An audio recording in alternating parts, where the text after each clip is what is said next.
Boa tarde a todos e a todas. Bem-vindos à Abertura do ano Académico do ICS e bem-vindos ao Auditório Sedas Nunes. É uma enorme alegria estarmos juntos outra vez, ou pelo menos mais juntos, não é?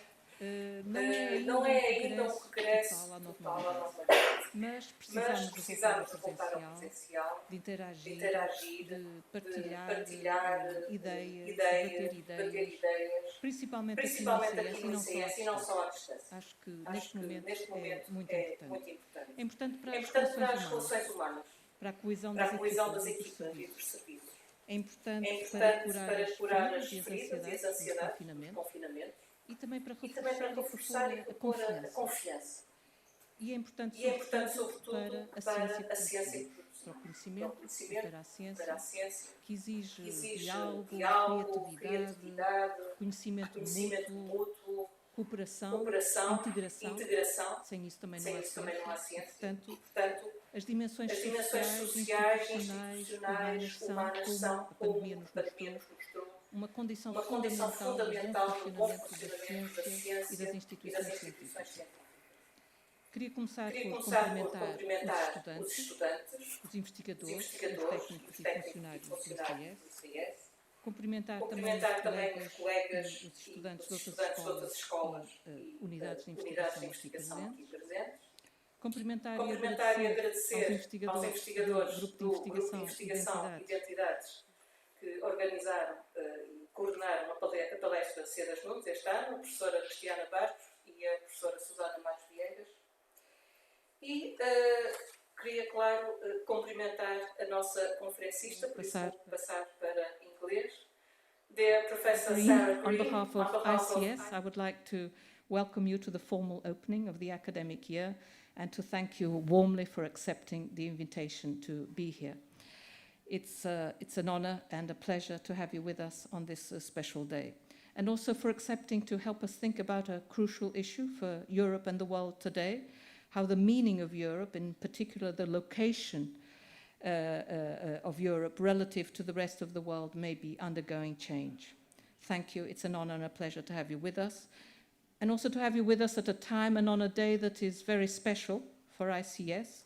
It's the day when we receive and greet the new students, and it's also a day when we bring together, partially this year, the ICS community to think about and debate a relevant issue from the point of view of contemporary societies.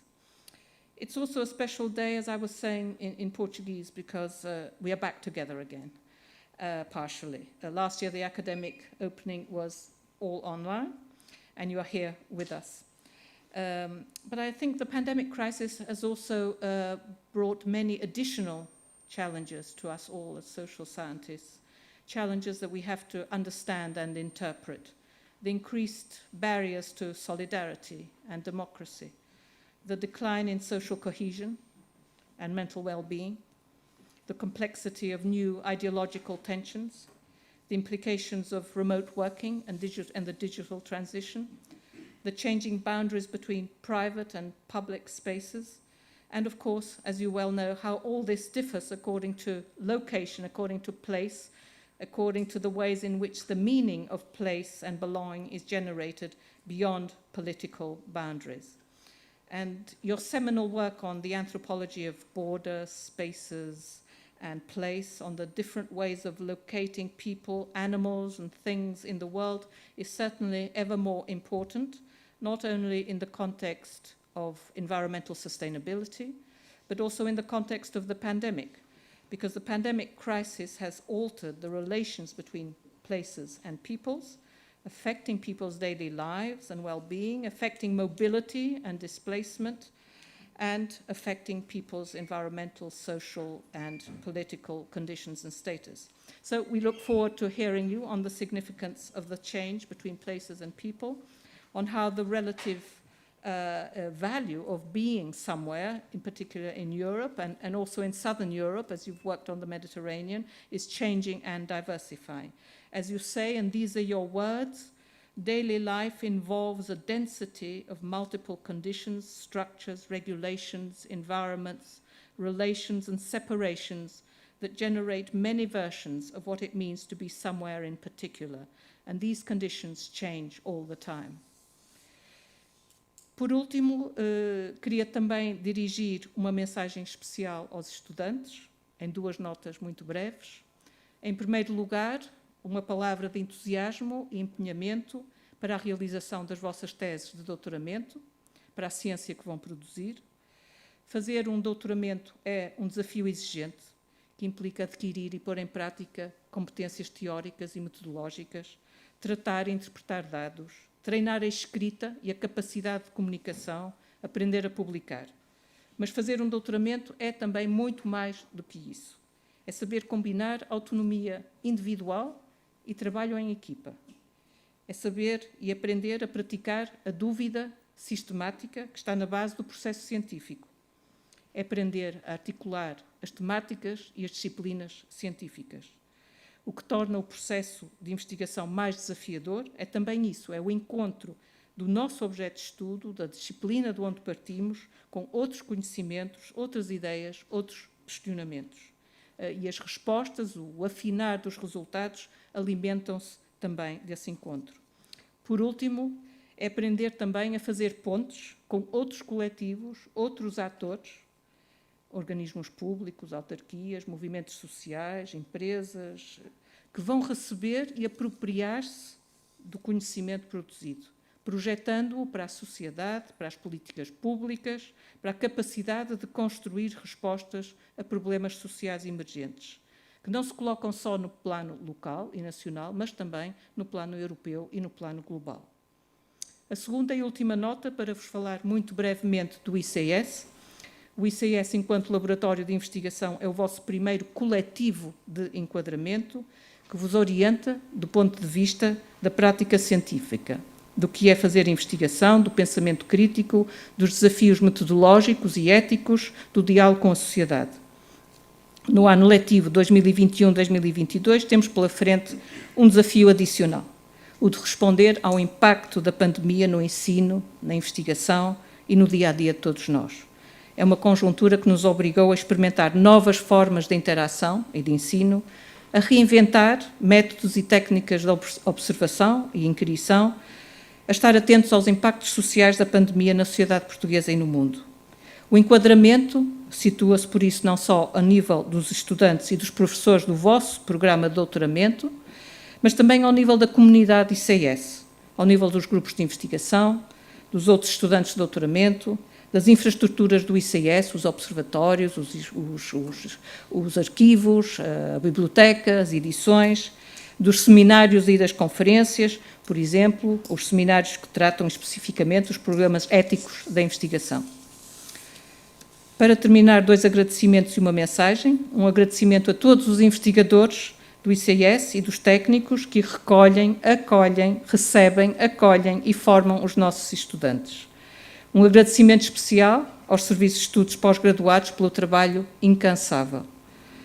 Um agradecimento à Comissão de Extensão do ICS, o professor e ao seu coordenador, o professor Rui Costa Lopes, pela organização do Prémio o Prémio Extensão em Ciências Sociais, que vai ser atribuído hoje.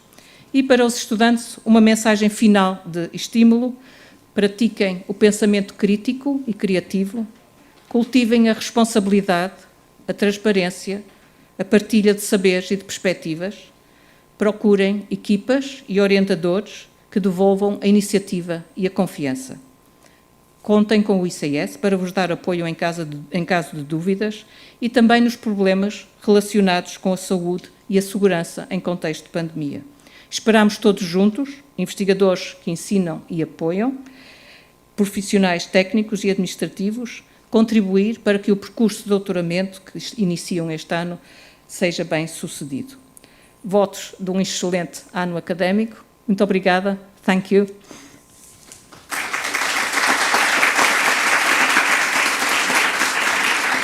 Vou passar a palavra ao Fábio Augusto.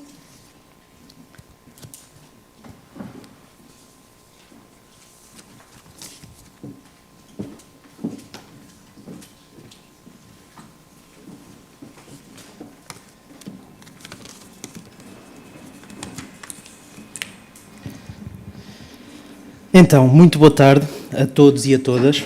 Eu gostaria de começar, desde logo, por agradecer o convite que me foi endereçado, quer pelo professor Dr. Vítor Sérgio Ferreira, quer pelo professor Dr. João Vasconcelos, para estar aqui hoje em representação dos estudantes do Instituto de Ciências Sociais da Universidade de Lisboa, na abertura deste ano académico.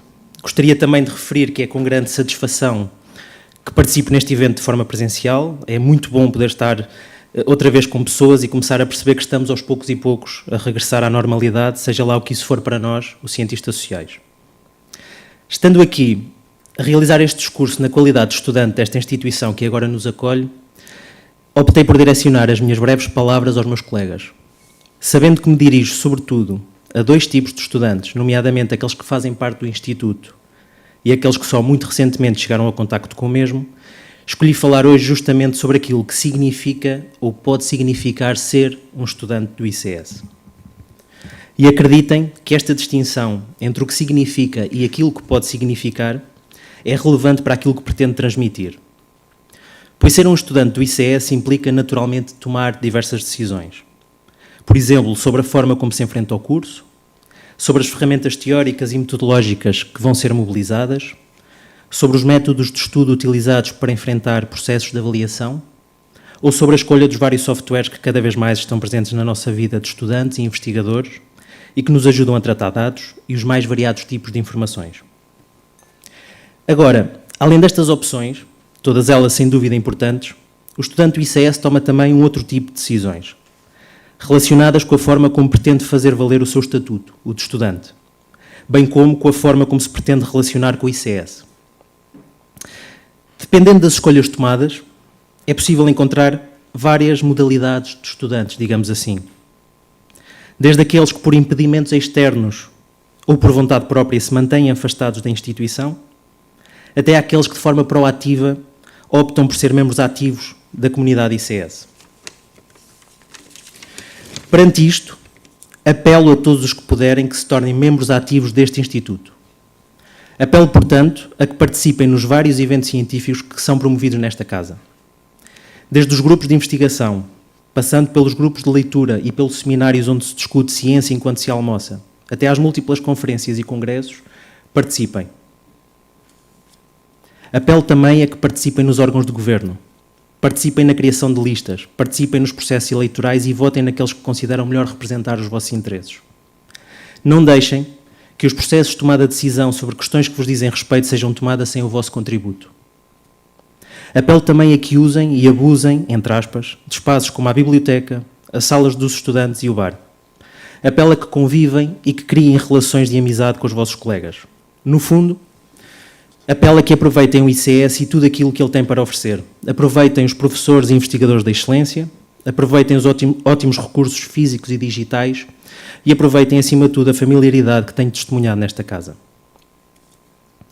Acredito que estudantes interessados e ativos se tornam melhores investigadores, sendo mais exigentes consigo próprios, com o seu trabalho e com aqueles que os rodeiam.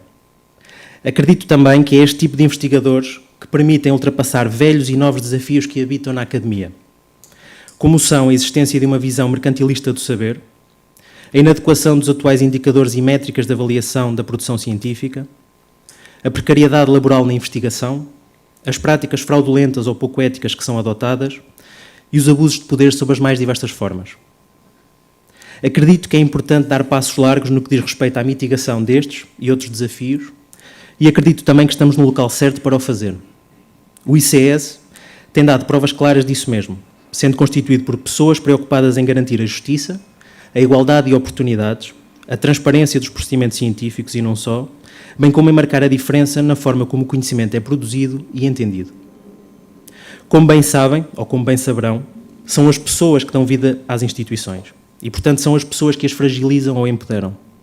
Assim, apelo a que contribuam para que esta instituição continue a ser uma referência nas ciências sociais e um espaço onde desejamos ir e permanecer.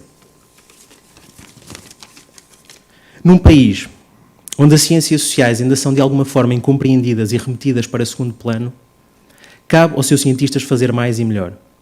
Cabe aos seus cientistas contribuir para difundirem e legitimarem estes campos de conhecimento. Cabe aos seus cientistas provarem constantemente a importância de pensarmos sobre nós e de pensarmos sobre os outros. e cabe aos cientistas lutarem ativamente para defender a sua posição e o espaço que ocupam. Para isto, e volto a reforçar esta ideia, é preciso começar a participar logo na formação. É preciso que os estudantes ganhem as competências necessárias para garantirem a continuidade e o fortalecimento das áreas que representam. Falhar na fase de formação significa geralmente falhar nas fases que lhe seguem. Sejam elas a docência, a intervenção, a investigação ou outras.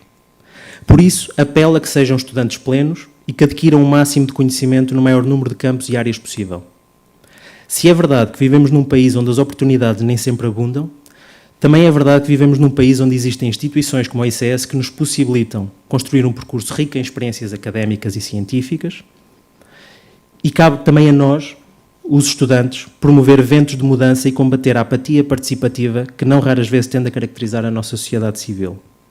Se o caminho que nos espera após a formação é pautado por desafios, torna-se crucial enfrentá-lo com uma bagagem recheada de recursos teóricos, metodológicos, éticos e práticos que sejam robustos e pragmáticos.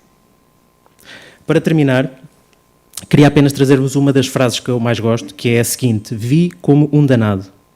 É uma frase da autoria de um dos heterónimos de Fernando Pessoa, Alberto Queiro, considerado o poeta da natureza, e surge no âmbito de uma possível biografia que poderia ser escrita após a morte do referido poeta. A meu ver, esta frase sempre caracterizou muito bem os cientistas sociais e a sua preocupação, às vezes intensa e até excessiva, em ver o particular e o geral em simultâneo. Hoje, e tendo em conta o teor da minha intervenção, decidi fechar com uma reformulação minha desta frase. Vejam e participem como os danados. Desejo um ótimo ano académico a todos e a todas e muito obrigado pelo vosso tempo.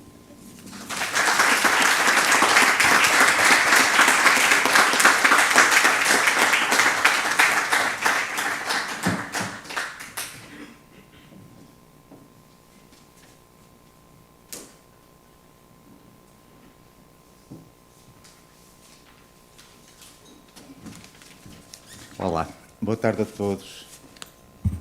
Boa tarde a todos e todas. Quero cumprimentar em primeiro lugar a nossa diretora, Karin, a nossa Presidente do Conselho Científico, Ana Nos Almeida, que aqui está, Dear Professor Sarah Green. It's a pleasure to have you with us. Fábio, Rui, meus caros colegas e caros estudantes. Este ano o ICS recebe 51 novos estudantes de doutoramento que ingressam nos programas doutorais em alterações climáticas, em estudos de desenvolvimento e em política comparada, que são os 3 programas cujo primeiro ano funciona este ano nas instalações do Instituto. Além destes estudantes de primeiro ano, acolhemos também cerca de 30 doutorandos que concluíram os seus cursos de formação avançada o primeiro ano e que se inscreveram agora, no seu segundo ano, em elaboração de tese no ICS. Alguns de vocês já nos conhecem, estudaram connosco no primeiro ano aqui na casa, outros chegaram vindos de outras instituições, de outras escolas, universidades que fazem parte dos consórcios doutorais. Bom, a todos e a todas, muito boas-vindas e desejamos que se sintam em casa e que encontrem aqui as melhores condições para a vossa formação e para a realização das vossas teses. O ICS é uma escola da Universidade de Lisboa que se dedica em exclusivo à investigação e à formação avançada em Ciências, Sociais. Eu peço desculpa, estou aqui com um problema com o microfone. Desculpa. O microfone estava a afundar-se pelo buraco, desculpa. Ok, vamos lá ver se ele se aguenta. Dizia que o ICS é uma escola da Universidade de Lisboa que se dedica em exclusivo à investigação e à formação avançada em Ciências Sociais e também à devolução à sociedade do conhecimento produzido, sobretudo através dos seus observatórios. A investigação e a formação avançada fazem-se aqui em articulação estreita e essa é uma das boas razões para se fazer um doutoramento no ICS. O Instituto participa na oferta de 10 programas doutorais, com exceção do doutoramento em Política Comparada, que é o único exclusivamente da Casa. Todos os restantes são programas em parceria com outras escolas da Universidade de Lisboa, nos casos, ou em associação interuniversitária, noutros casos. Os doutoramentos em que participamos são os de alterações climáticas e políticas de desenvolvimento sustentável, antropologia, ciências da sustentabilidade, estudos de desenvolvimento, filosofia da ciência, história, migrações, psicologia social e sociologia. O ICS participa também na realização conjunta de 3 mestrados da Universidade de Lisboa, e uma palavra também aos estudantes de mestrado que aqui vêm no seu 2º ano elaborar a tese.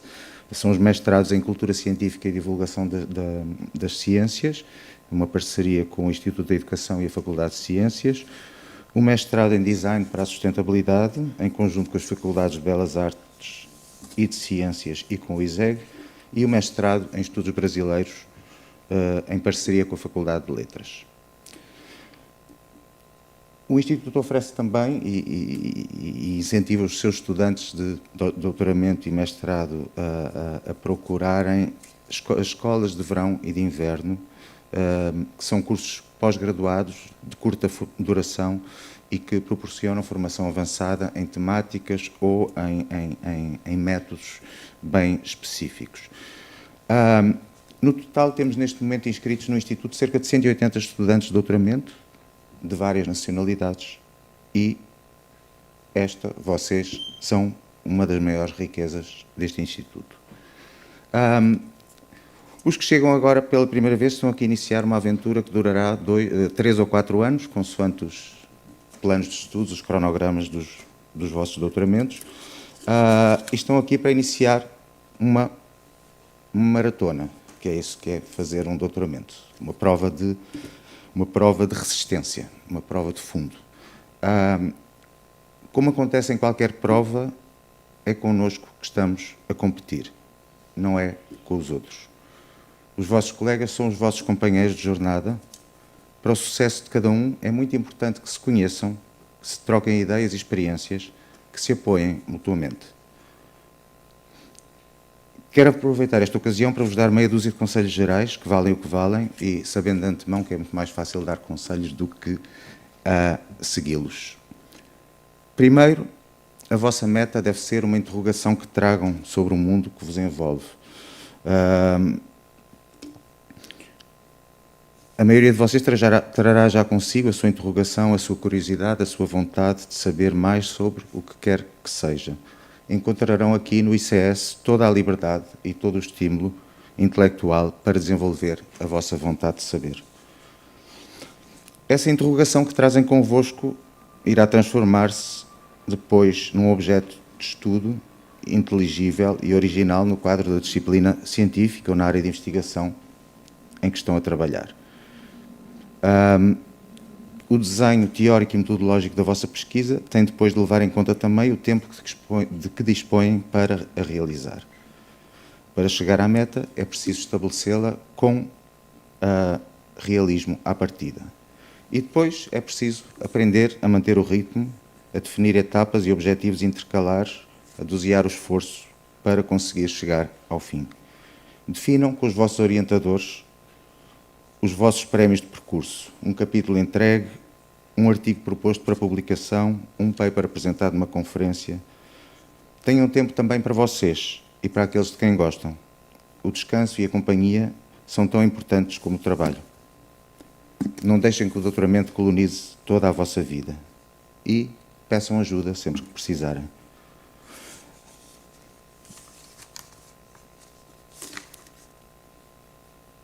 Os estudantes, já o Fábio referiu, todos os estudantes do ICS estão convidados a participar nas atividades dos grupos de investigação temáticos em que o ICS se organiza. Para os novos, peçam aos vossos orientadores, se eles ainda não o tiverem feito, que os integrem nos grupos de investigação a que pertençam, porque eles visam, entre outras coisas, promover a integração dos estudantes de doutoramento nesta nossa comunidade de investigadores. E tirem também, como o Fábio referiu, o máximo proveito das conferências, dos seminários, que felizmente agora voltam a acontecer todos os dias no Instituto. Mesmo aqueles que não têm um interesse imediato para vocês, pois muitas vezes é aí, em contato com outras disciplinas, com outras linguagens, que surgem as melhores ideias. O Gabinete de Estudos Pós-Graduados do ICS está ao vosso dispor para vos ajudar em todos os assuntos administrativos. Contem com o apoio e com a dedicação da Maria Goretti Matias, do João Pedro Silva e do Daniel Cascão, a equipa do Gabinete de Estudos Pós-Graduados. O Gabinete está neste momento a ultimar, com o apoio do Conselho Pedagógico, o Guia do Estudante para 2021-2022. Este guia será publicado online no mês de novembro e incluirá mais informação do que as edições anteriores, com o objetivo de responder às dúvidas mais frequentes dos estudantes e também para contemplar um conjunto de novos procedimentos administrativos que decorrem da expansão das funcionalidades da plataforma académica Fênix Edu e que, por esta altura do campeonato, vocês já estarão, com os quais já estarão familiarizados. Bom, por enquanto podem consultar o guia de 2020-21, cujos conteúdos se encontram no essencial atualizados. Contem, e finalizo aqui, a todo momento, com os vossos representantes no Conselho Pedagógico, a Tânia Veiga, a Luísa Coutinho e o Gustavo Maciel. Comuniquem-lhes quaisquer dificuldades ou problemas com que se deparem na vossa vida no Instituto. O Conselho Pedagógico é um órgão de governo do ICS, composto por esses 3 estudantes, neste momento, e 3 investigadores, a Vanessa Cunha, o Miguel Dantas da Cruz e eu próprio. Estamos aqui para dar resposta às vossas necessidades. Por fim, quero dizer-vos que na próxima quarta-feira, 3 de novembro, pela manhã, haverá uma recepção mais informal aos novos doutorandos, aqui na sala do outro lado, na sala Maria de Sousa, polivalente, que é dirigida aos novos doutorandos, mas que é aberta a todos os restantes. Portanto, já receberam o convite por e-mail. A Presidente do Conselho Científico, Ana Nunes Almeida, os membros do Conselho Pedagógico e os colegas do Gabinete de Estudos Pós-Graduados vão estar disponíveis para vos transmitir mais informação sobre os recursos e os serviços que o ICS e que a Universidade de Lisboa colocam ao vosso dispor e para responder às vossas dúvidas, às vossas críticas e às vossas sugestões. Pronto, a sessão decorrerá na quarta-feira a partir das 11h. Contamos com a vossa presença e muito obrigado a todos e um bom ano de trabalho.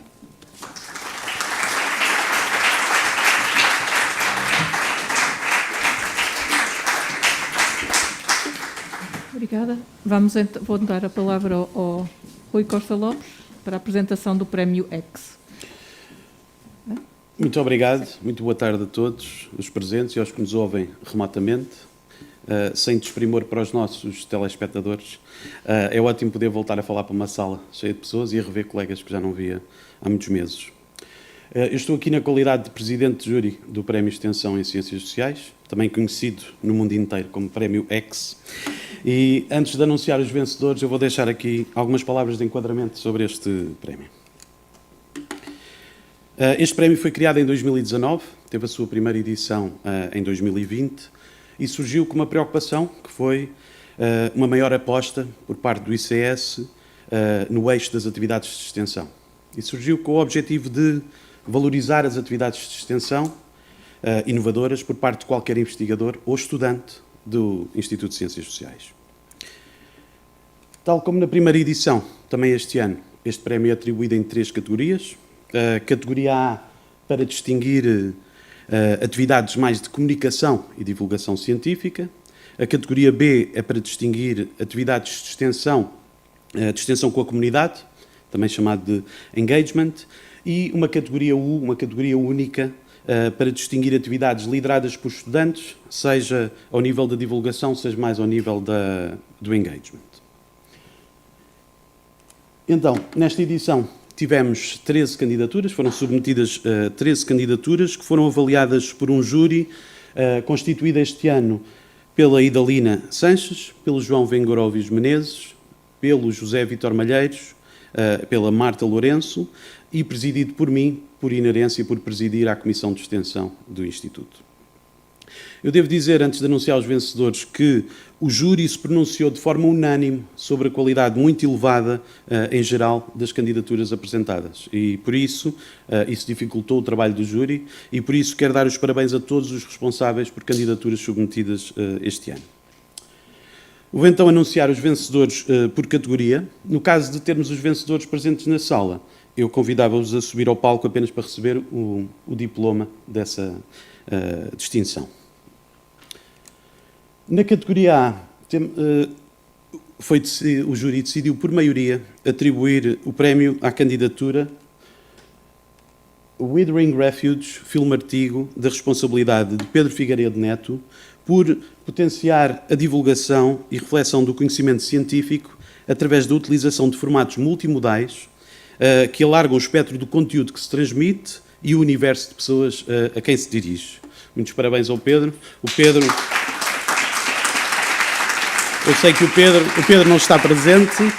O Pedro comunicou-me que não está presente, está na República Checa a trabalhar na divulgação de um outro filme. Portanto, ficam por aqui os parabéns ao Pedro.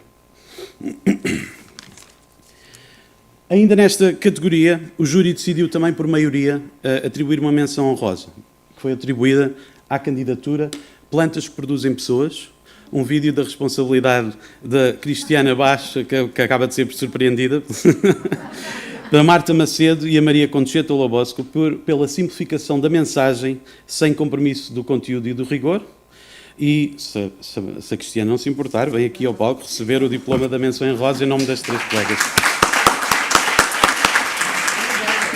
Aqui está, muitos parabéns. Está ali a Maria Concheta. Também não sei se está a Marta. A Marta está doente. Não pode vir. Obrigada, muitos parabéns. Obrigada. Foi um prazer.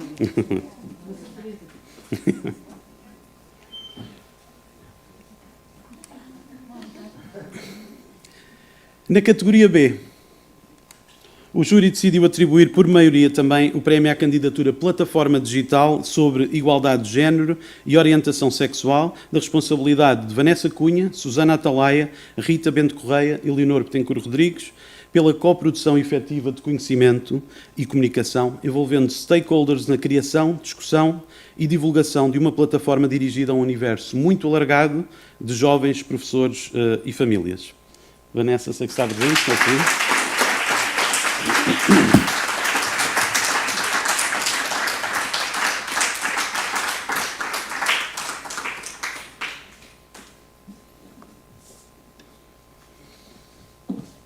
Muitos parabéns. Um prazer estar aqui. Força. Se queres tomar o microfone, então. Obrigada. Queria só dizer que isto, obviamente, que é um trabalho coletivo que demora muitos anos até chegar a uma coisa tão simples que não vou divulgar porque está acessível na net e é uma coisa muito pequenina, mas que foi muito importante para todas nós, que começou com um projeto de investigação e que continuou com as nossas inquietações por aí fora. Portanto, a Susana, a Leonor e a Rita, que não estão aqui agora, mas isto é também o prémio delas. E queria dizer também o seguinte, é com muito gosto que eu recebo este prémio do Rui Costa Lopes, que é um colega por quem tenho uma grande admiração profissional, e também recebi do Rui, que é um amigo por quem tenho uma grande estima. Obrigada.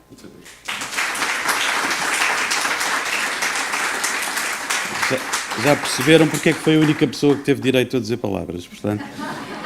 Finalmente, muito obrigado, Vanessa. Não, desculpem, não é finalmente, ainda dentro desta categoria, o júri decidiu também por maioria atribuir uma menção honrosa. E essa foi atribuída à candidatura Ibéricos nos campos de concentração e de trabalho do Terceiro Reich, do António Munhoz Sanches, pela magnitude de um trabalho de divulgação que se juntou a um importante arquivo de documentação numa tentativa altamente conseguida de trazer visibilidade a um tema de conhecimento popular muito reduzido. Muitos parabéns ao António, que penso que não está presente. Não é?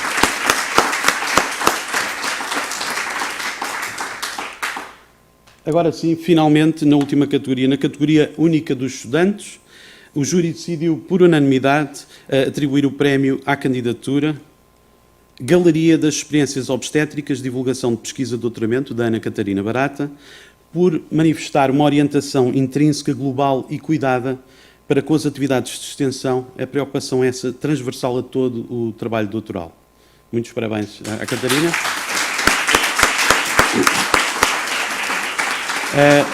A Catarina disse que não tinha possibilidade de estar presencialmente, penso que estará remotamente, mas pediu-me para, em nome dela, agradecer o prémio e ficam aqui então os parabéns para a Catarina. É tudo em termos do prémio. Quero terminar apenas convidando-vos a concorrer em força na edição do próximo ano e termino desejando muitas felicidades para os estudantes que agora iniciam a sua vida académica no ICS e que espero que também possam concorrer já a partir do próximo ano. Muito obrigado. Boa tarde.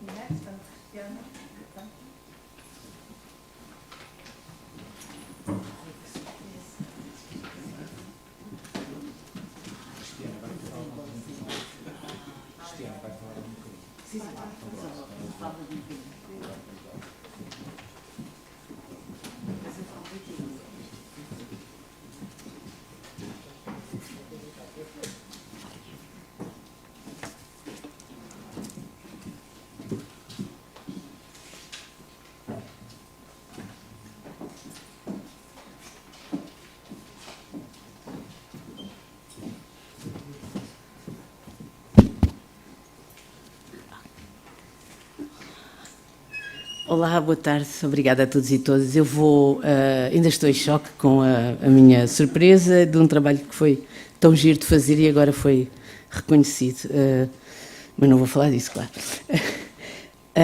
Eu vou mudar para inglês para comunicar melhor com a nossa convidada e então, perdoem-me, vou mudar de língua. Ok. I'm very honored to be in the position of presenting our speaker today. And also, I am very happy that this is happening. I have to thank both Sarah Green, who promptly accepted to engage on a live event at a time when COVID-related issues were still shaky and uncertain.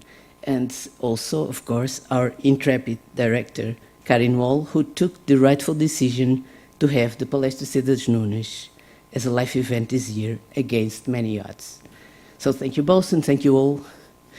I thank everybody at ICS that helped making this event possible, and of course a brave thank you to you all who are present here today, whether in this room or in the rooms of the internet.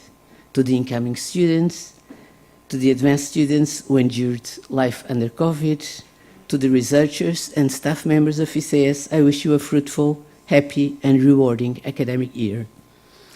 And now, to the point, I want to reinforce how happy I am to introduce a fellow anthropologist whose work has the power to change our perspective on things we take for granted.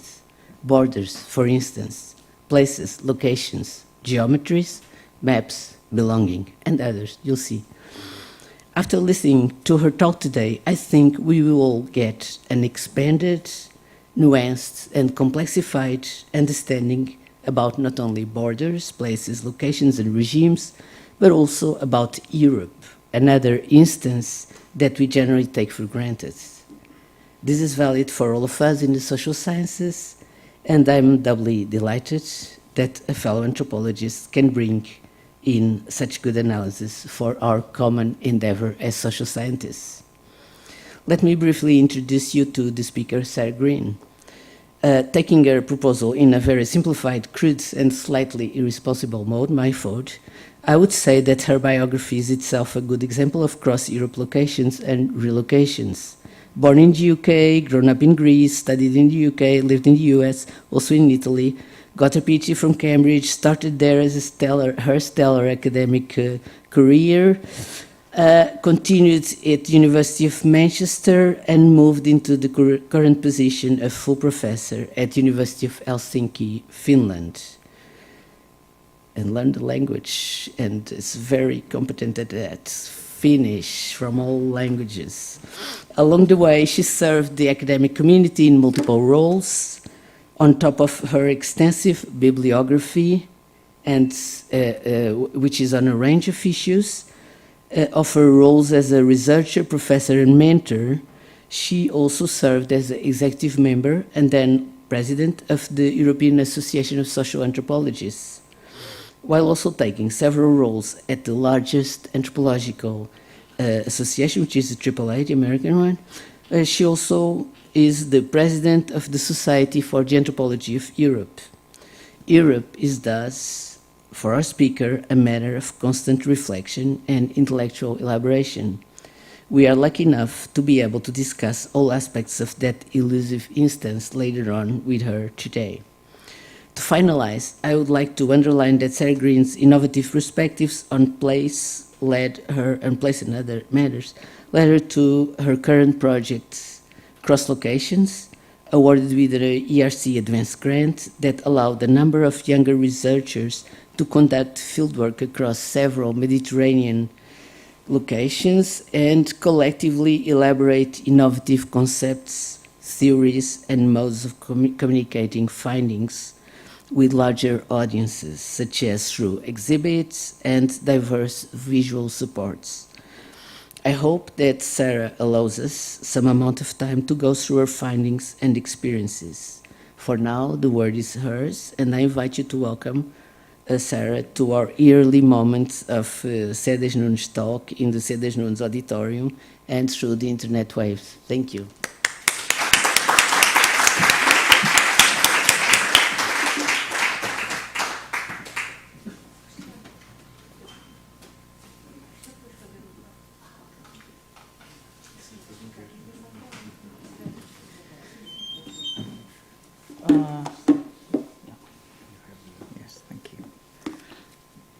Thank you very much indeed, Christiana and Karin, for that overly generous summary. I'm really delighted to be here. I mean, really, in this COVID time. I really want to thank the ICS, particularly Karin Wall and Cristiana Bastos, but all of you for making this event in person possible. And it's the first in-person lecture I've given since the beginning of the COVID-19 restrictions began. And I'm delighted that it is here in Lisbon and for this opening of a new academic year. And hopefully for the beginning of a period when we can all live a bit more normally than before. So I'm seeing this event as a moment of celebration, in a way, in the midst of a very, very difficult time and still uncertain time. And so I'm going to, although I'll be talking about some difficult things during this talk, I'm going to end on a positive and hopeful note. Okay, so for centuries, sailors on European ships would calculate the speed at which their vessel was travelling by throwing a rope with a piece of wood attached to it overboard, and then timing how many knots, which were tied at regular intervals into the rope, went through the hands of a sailor within a given space of time. It was only in the mid-19th century that other methods for calculating the speed of a moving ship were developed in Europe. That basic technology was relied upon for ships travelling halfway across the planet and back again throughout the period of European colonial expansion. The knot has now become the international standard unit of speed at which any vessel moves through water or air. It is part of an array of technical and classification systems that were internationalized during the most intense period of colonial and trade expansion that made the connections and separations between Europe and other parts of the world navigable. Another was the establishment of an internationally agreed upon geographical coordinate system, a mapping system. This specifies the scale for calculating geographical location through latitude and longitude. It was in the late 19th century that longitude's ground zero was located at Greenwich in London. Strange place if you think about it. Having been located in a variety of different places by different countries in previous decades. The decision was made at an international conference held in Washington, D.C. on the 1st of October, 1884. Calculating longitude, which specifies how far west or east you are from a fixed point, depends on being able to accurately calculate time.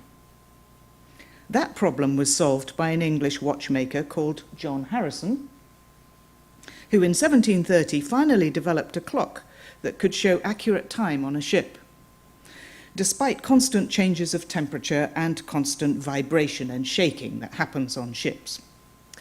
Harrison's efforts were motivated by the promise of a huge prize, it was called a king's ransom literally, offered by the British Crown, amongst others, for solving this puzzle during that age of European colonial and trading expansion. Having ships being regularly lost at sea was a huge problem.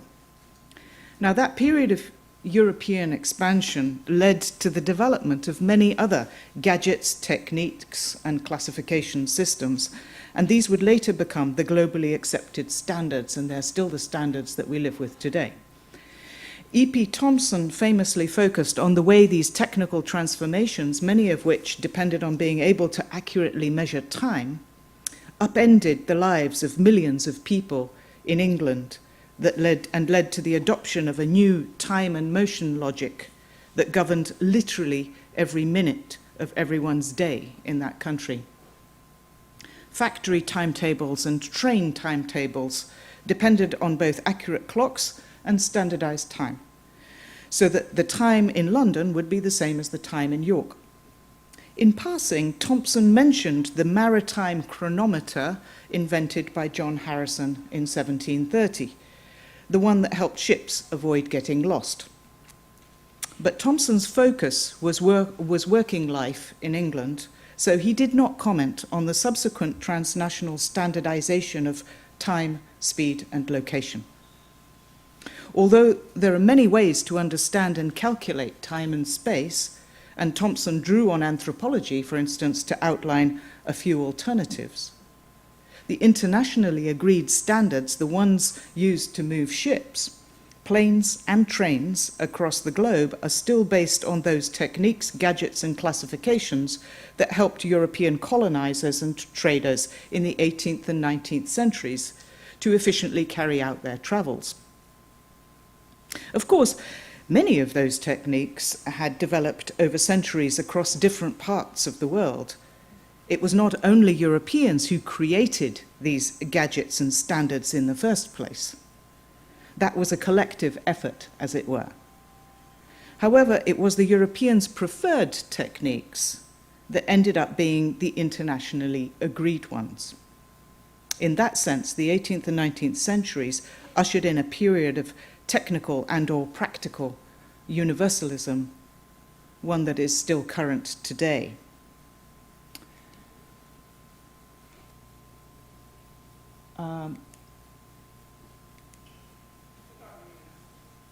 It was also during that 18th and 19th century period that some people from Europe traveled along with the ships that began to take notes on what they saw, armed with ideas from Enlightenment philosophers and scientists. This process would eventually provide a transnational epistemological base for describing, classifying, and accounting for just about everything, both in the world and outside of it. The logic of Enlightenment thinking famously provided the view from nowhere, developing the claim that this way of understanding remained valid irrespective of your location. This was a scientific universalism that matched and also deeply informed the technical one that had developed for apparently entirely practical reasons, such as not wanting to get lost at sea. Yet simultaneously, there were constant references to where such thinking came from. The talk of Western civilization, Western science, Europe, and European were all strongly asserted as being the source of all this universally valid knowledge. While Enlightenment theory provided a means to understand everything as if it was from nowhere, the theory itself was explicitly and self-consciously from somewhere in particular, Western Europe. In a long essay on where Europe is headed these days, Jacques Derrida also mentioned this paradox several times, commenting that Europe's particularity, and I'm quoting here, is to believe ourselves, to feel ourselves to be universal. Note this paradox, he continues, to have as specialization the sense of the universal. A great deal of scholarship has repeatedly critically examined this European claim to fame, especially in terms of the way it embedded a racially inflected hierarchy into the story. Said, McClintock, Todorov, Stoller, Chakrabarty, many others. My particular interest concerns the asserted locational hierarchy, It is not only, as Chakrabarty suggests, that Europe became the first at everything within this form of thought, the discoverer of everything and the inventor of everything, including anthropology, my discipline. It is also that Europe, the place itself, was located at ground zero, as being at both the center, the beginning, and the top of everything, and most particularly at the top of civilization and science. And many others have shown how the concepts of Western and Europe became abstractions, references to certain ideas and ideological positions that became generalizations, generic even. Derrida referred to this kind of claim to universal relevance as Eurocentrism, the idea that Europe is at the heart of everything. Derrida meant this in two senses, that Europe had not only become an abstract and generic idea, it also awarded itself the distinction of having invented the generic as such. Now, this process of making whatever was relevant in Europe appear to be universally relevant was, in this sense, the basis of Europe's claim to fame. It is a process that Strathern has recently traced in forensic detail for the English word relations. In that study, Strathern notes the importance of abstraction, generalization, and the creation of generic concepts in these historical developments. Strathern frames the book explicitly as an analysis of what she calls Euro-American conceptual developments of both the idea of the generic as such and of the way anthropology as a discipline that was developed to research the particular, the opposite of the generic, emerged out of that process. Overall, this wide-ranging body of critical work has described a process through which concepts and discourses designed to address issues from the perspective of one part of the world, Europe, ended up appearing to be relevant everywhere. And the aspect of that which concerns me here is the spatial specificity of Europe, the idea that Europe, as being somewhere in particular, not only continued to matter, it was the core outcome of this process of abstraction, universalizing and creation of generics. This included the process of standardizing the ground zero of longitude at Greenwich and agreeing on the unit, knots, in which the speed of ships should be measured. In that sense, that process of abstraction of the meaning of Europe, turning it into a universal principle, also involved a literal repositioning of the relative location of Europe as a place in the world, a process that sometimes simultaneously involved recalibrating the relative location of everywhere else as well, for example, through the geographical coordinate system. Here, and in order to make that point that the way European science, bureaucracy, and technological arrangements have multiply located and relocated things across the whole world, including Europe itself, I'm going to digress for a little while in order to talk about a hedgehog. I think that's urauso. How do you pronounce it? Yeah. I promise that this is not a strange act of poesis on my part. The aim is to demonstrate how different classification systems that coexist have the effect of diversely locating things in the world, something that I've called cross-locations. And I want to outline why that matters in terms of the process by which Europe is currently being relocated. So, on a warm day in June 2019, a hedgehog crossed the border from Jordan into Israel, made its way to a spare flower pot that was lying outside a house in a kibbutz, about 30 kilometers north of Eilat, and then promptly snuggled into it. This is what the hedgehog looks like when it's not in the pot. Anthropologists, nobody was concerned about this event. Absolutely nobody. Anthropologists also rarely mention hedgehogs. When they are mentioned, it's usually a metaphorical reference to a comparison between foxes and hedgehogs, A fox knows many things, but a hedgehog one important thing. Viveros de Castro mentioned the fact that hedgehogs were used as footballs in Alice in Wonderland. Mike Michael mentioned that some of them end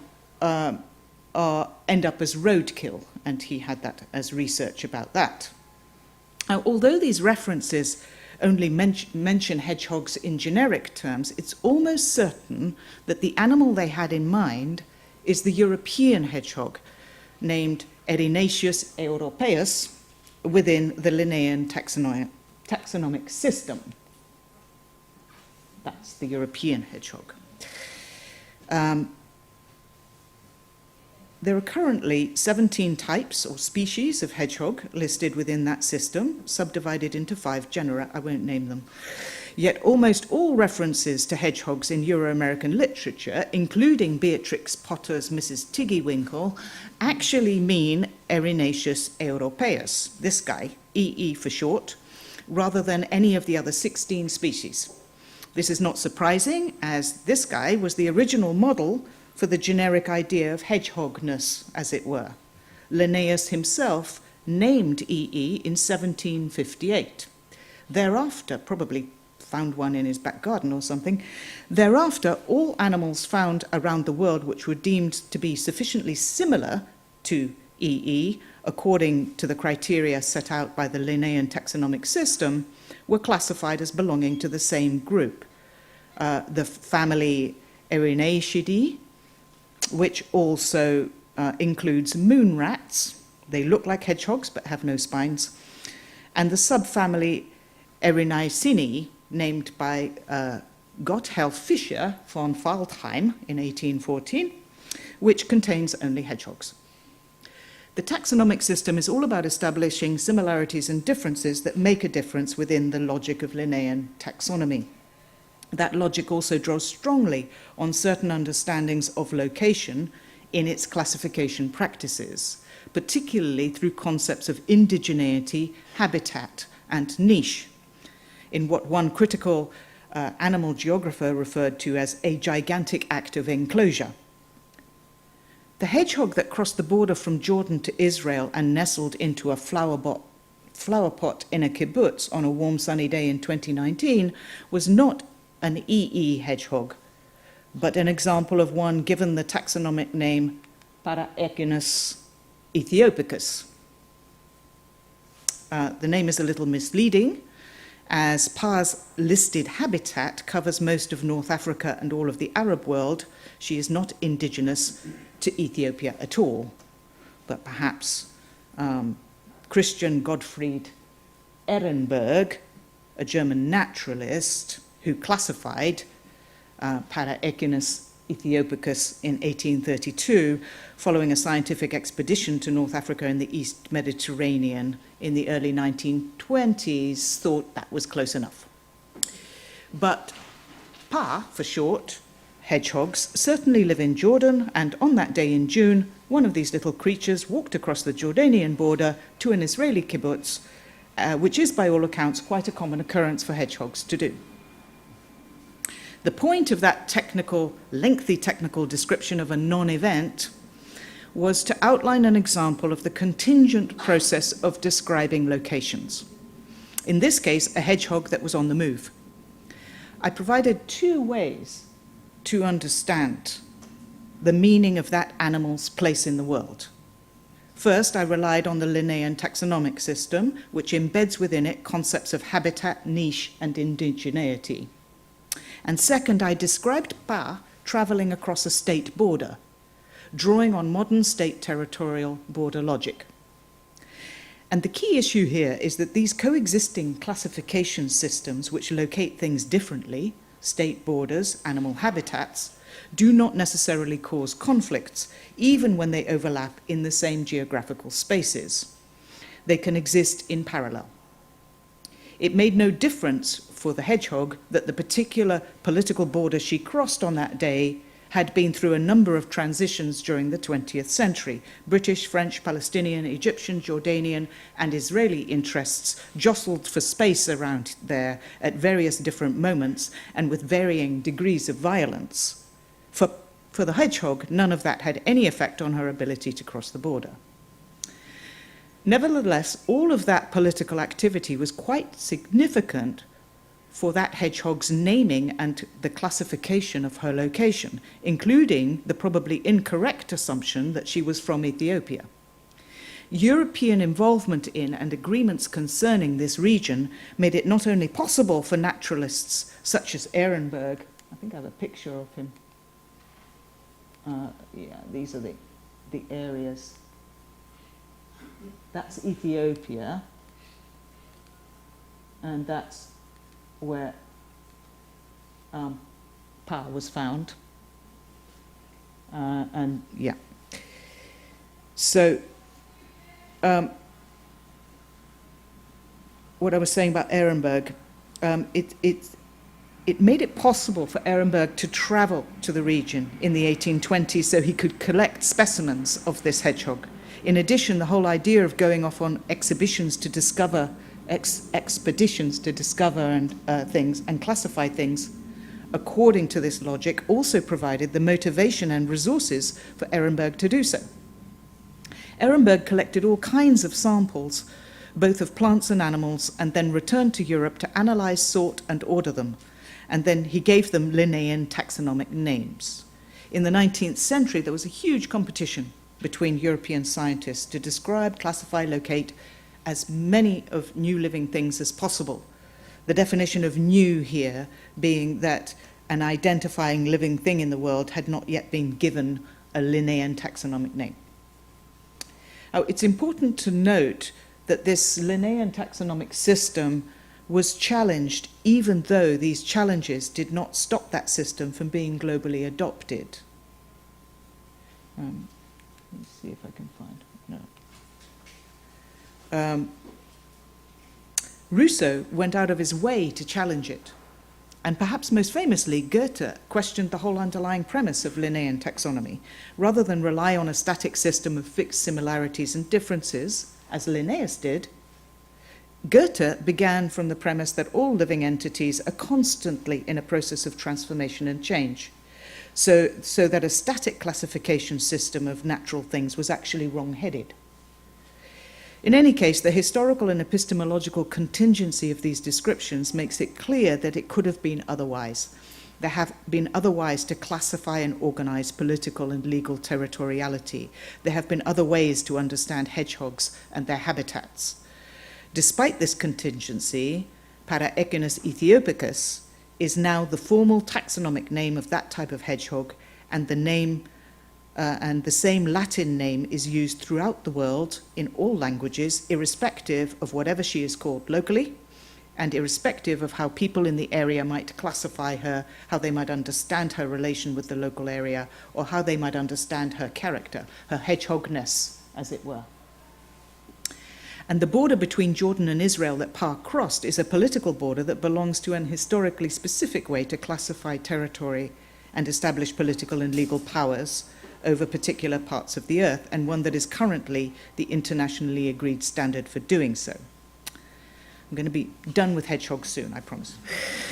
In short, Latin taxonomic names and concepts of habitat on the one hand, and the process of establishing political and legal rights over territories on the other, have become realities with material consequences, even when describing a completely unremarkable event, a small spiky creature pottering across the landscape.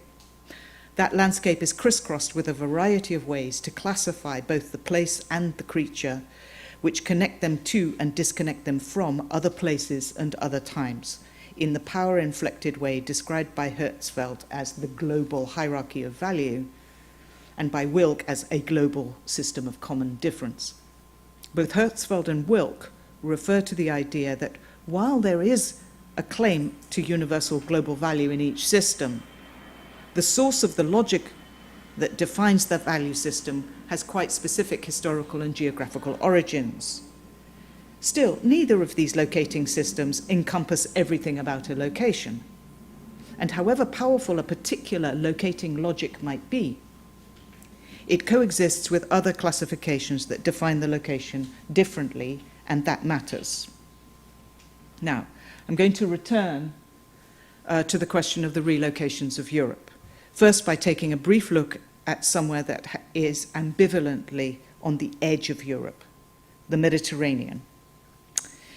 In the European context, there has been a shift from Brodel's understanding of the Mediterranean as a process, a longue durée, towards drawing more on Horden and Purcell's more recent approach of regarding the Mediterranean as being characterized by its connections and relations, as well as being a process. The approach I'm taking here suggests both the coexistence of different ways of understanding Mediterranean, and here the non-European ones should also be understood as being relevant, and I am suggesting that disconnections, separations, and fragmentations are often as relevant as relations and connections in understanding what a location might mean. My focus on disconnection as well as connection places emphasis on the hierarchical and power-inflected way that differences between people and places are created, named, and sorted.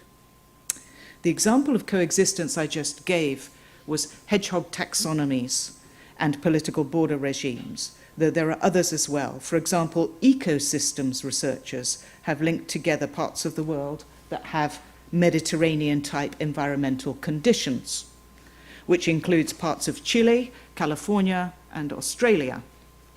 In that account, Mediterranean could be geographically located anywhere in the world.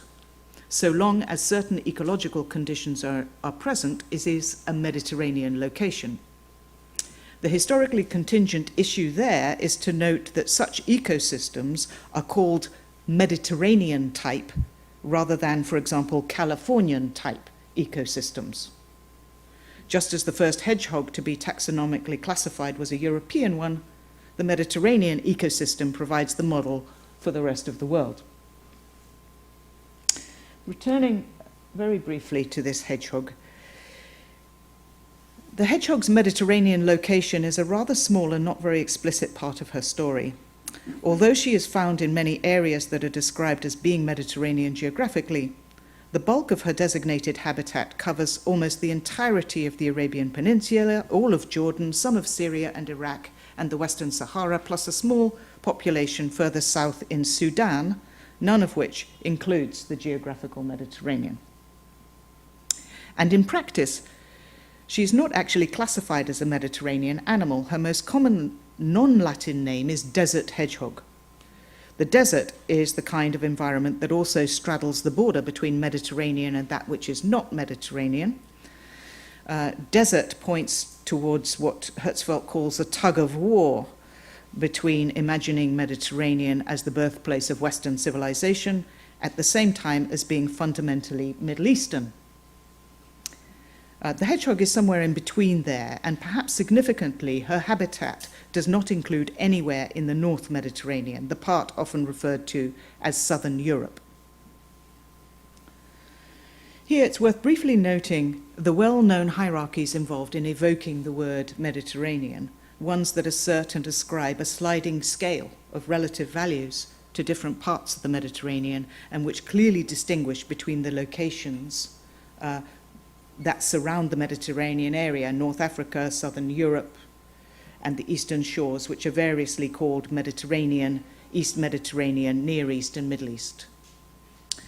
The explicit assertion of being Mediterranean, what Hertzfeld refers to as Mediterraneanism, is often an intentional political project, one that aims to generate certain distinct relations with some places and separations from others. Clearly, there are stakes involved in locating a place as being Mediterranean. So the hedgehog, located as a desert animal, only exists on one side of that difference. And I'll skip that part because I'm running out short of time. I'm going to get back now to... Okay.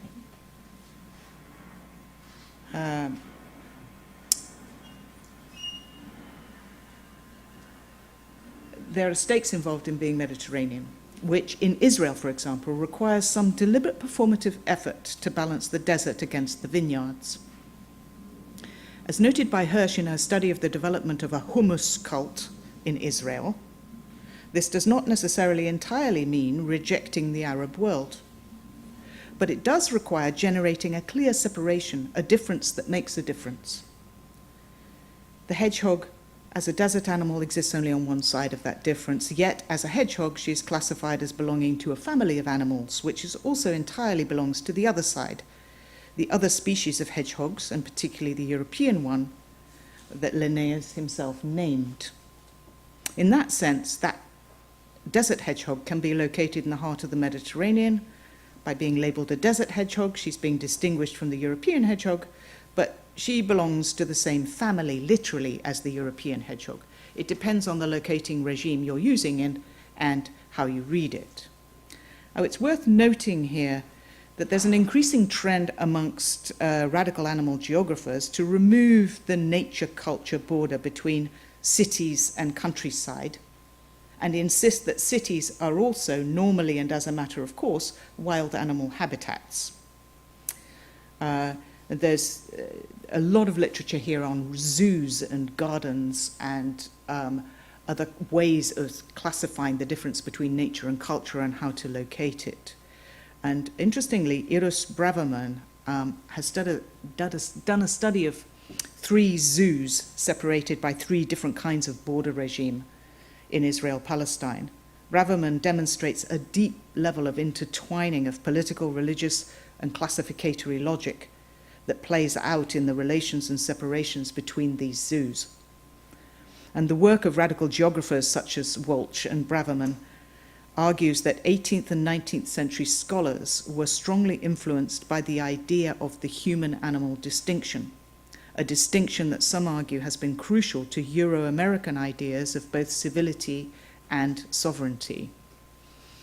In that sense, the attempt to contain and classify animals in zoos, which after the 750s became storage places, a bit like living libraries for keeping all these specimens that were being collected from around the world, as well as demonstrating the colonial and modern mastery of the natural world, was never entirely successful, these radical geographers are arguing. Apart from the fact that animals would quite often get out of their zoos, there were also always animals that were out anyway.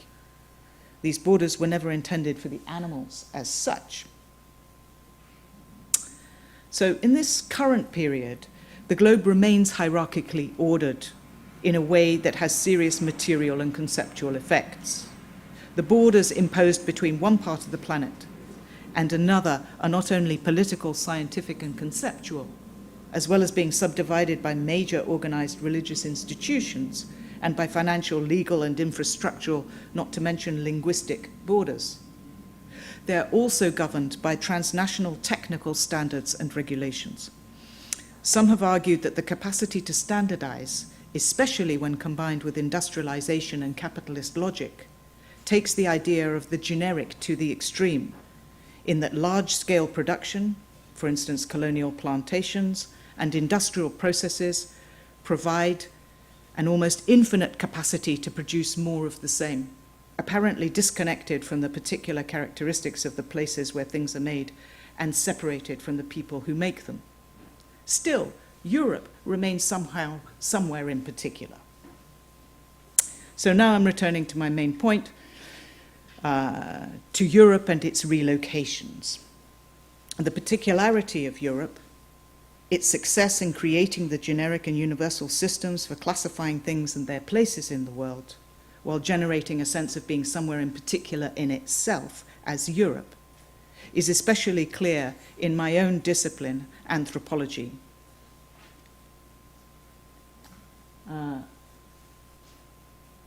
Looking at it in terms of location, anthropology is that branch of social and cultural research that was developed in Europe and was specifically designed to investigate the particularities of places and peoples in any part of the world except Europe. If any proof is needed that Europe was separated, it's changed now, but that's another conversation, was separated out as being exceptional, it is the way that anthropology, initially at least, defined its subject matter as being literally other than European. Anthropology developed during a period when many of these major spatial, political, technical, economic, and epistemological divisions and hierarchies were being put in place. Indeed, it would seem that the conditions are what made anthropology possible. That at least is agreed by the editors of 2 books with virtually the same titles, even if they hold different views on other aspects of this story: The Anthropology of the Enlightenment and An Anthropology of the Enlightenment. Wolf and Cipollani aim to, as he says, take scholarly stock of just how Europe came to confront intellectually, describe systematically, and analyze critically other cultures beyond Europe.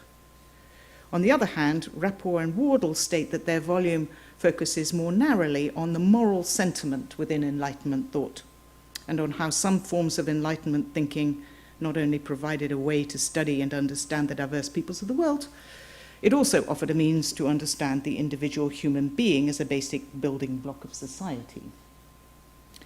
The point here is not to suggest which of these 2 books provides the better account of how anthropology developed, or to outline the details of the debt anthropology owes to Enlightenment thinking. Rather, it's to demonstrate that there is more than one way to tell that story, and each suggests different traces of the past, and thus different ways in which anthropology is historically and conceptually entangled with Europe.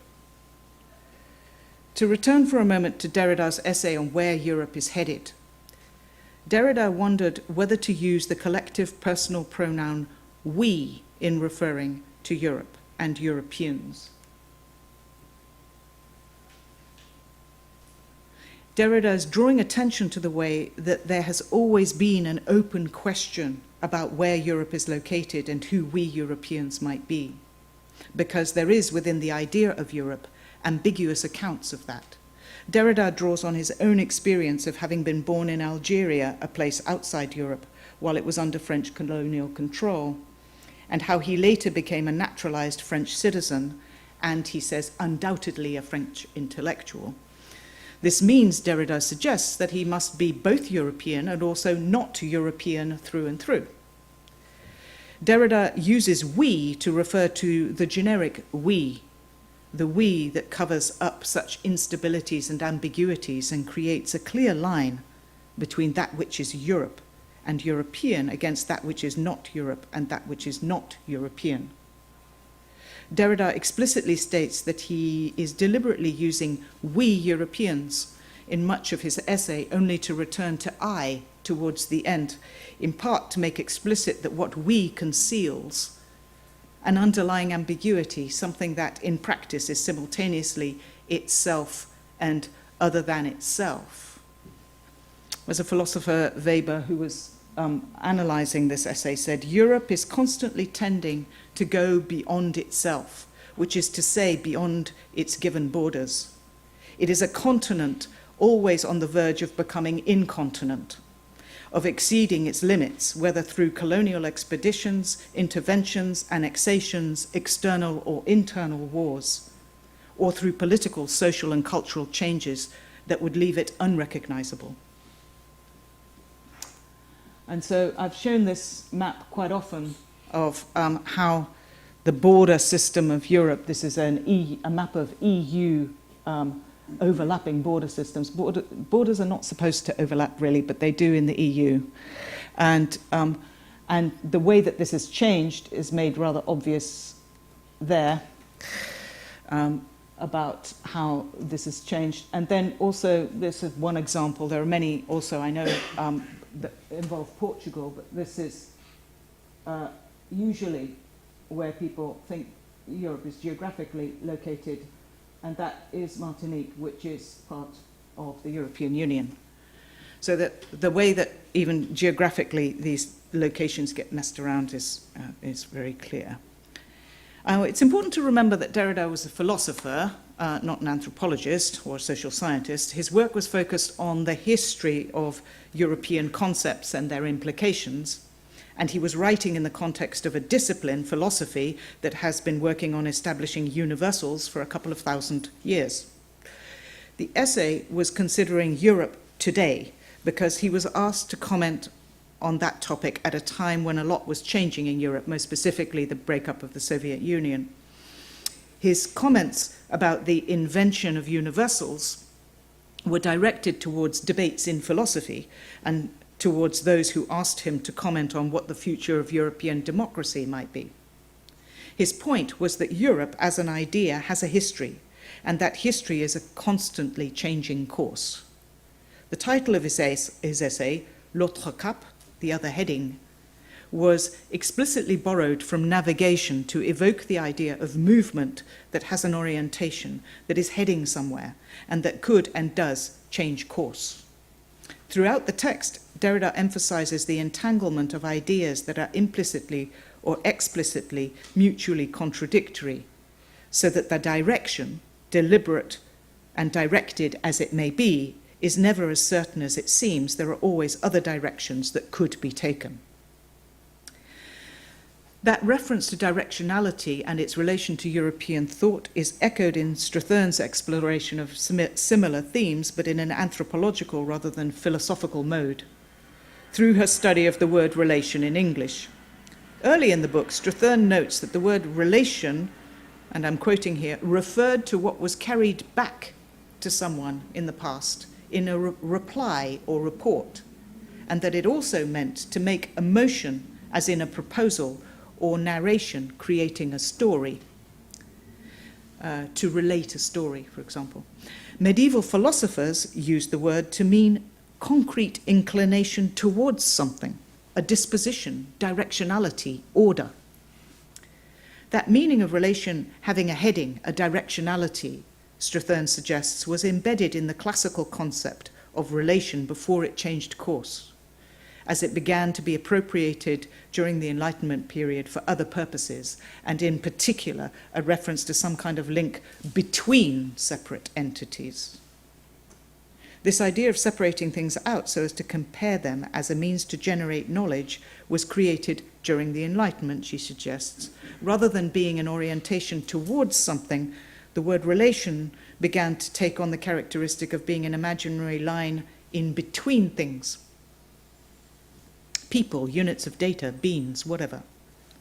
Yet Strathern also notes that the classic directionality or orientation implication of relations didn't disappear and was not entirely replaced by that more recent concept. And in anthropology, the underlying ambivalence generated by their coexistence can be seen in multiple debates and disagreements within the discipline. For example, the difference between Levi-Strauss's alliance theory of kinship and Radcliffe Brown's descent theory. Strathern herself outlines this instability in looking at the way kinship and friendship, within Euro-American thinking, are simultaneously depicted as being opposed while also being part of the same thing. Importantly, I'm getting towards the end, Strathern draws on ethnography to do this. That is, she draws from somewhere in particular, some time in particular, and some people in particular, rather than offering something generic. The book is a demonstration, as in all her work, that ethnographic description and the concepts that can be developed from such description is a particularly effective alternative to creating knowledge by separating things out and then creating relations between them based on general, generic, or universal principles and classifications. Whereas Derrida drew on his own experience as a passing comment in his philosophical text, Strathern draws on ethnography as being at the core in her anthropological text, both the means and the reason for understanding. So, in an earlier study of the Enlightenment in relation to the location of Eastern Europe, Larry Wolff discusses an 18th century distinction between philosophic geography and scientific cartography. During that period, Wolff suggests, philosophic geography located Eastern Europe as being outside of Europe, whereas scientific cartography of the same period included the Eastern region within Europe. Wolff argues that a division between West and East in Europe was generated during the Enlightenment, along with the idea of civilization as a means to distinguish between different parts of the world and different peoples in the world. Wolff goes on to assert that it was Western Europe that invented Eastern Europe, and that before the 18th century, the divisions were more north versus south.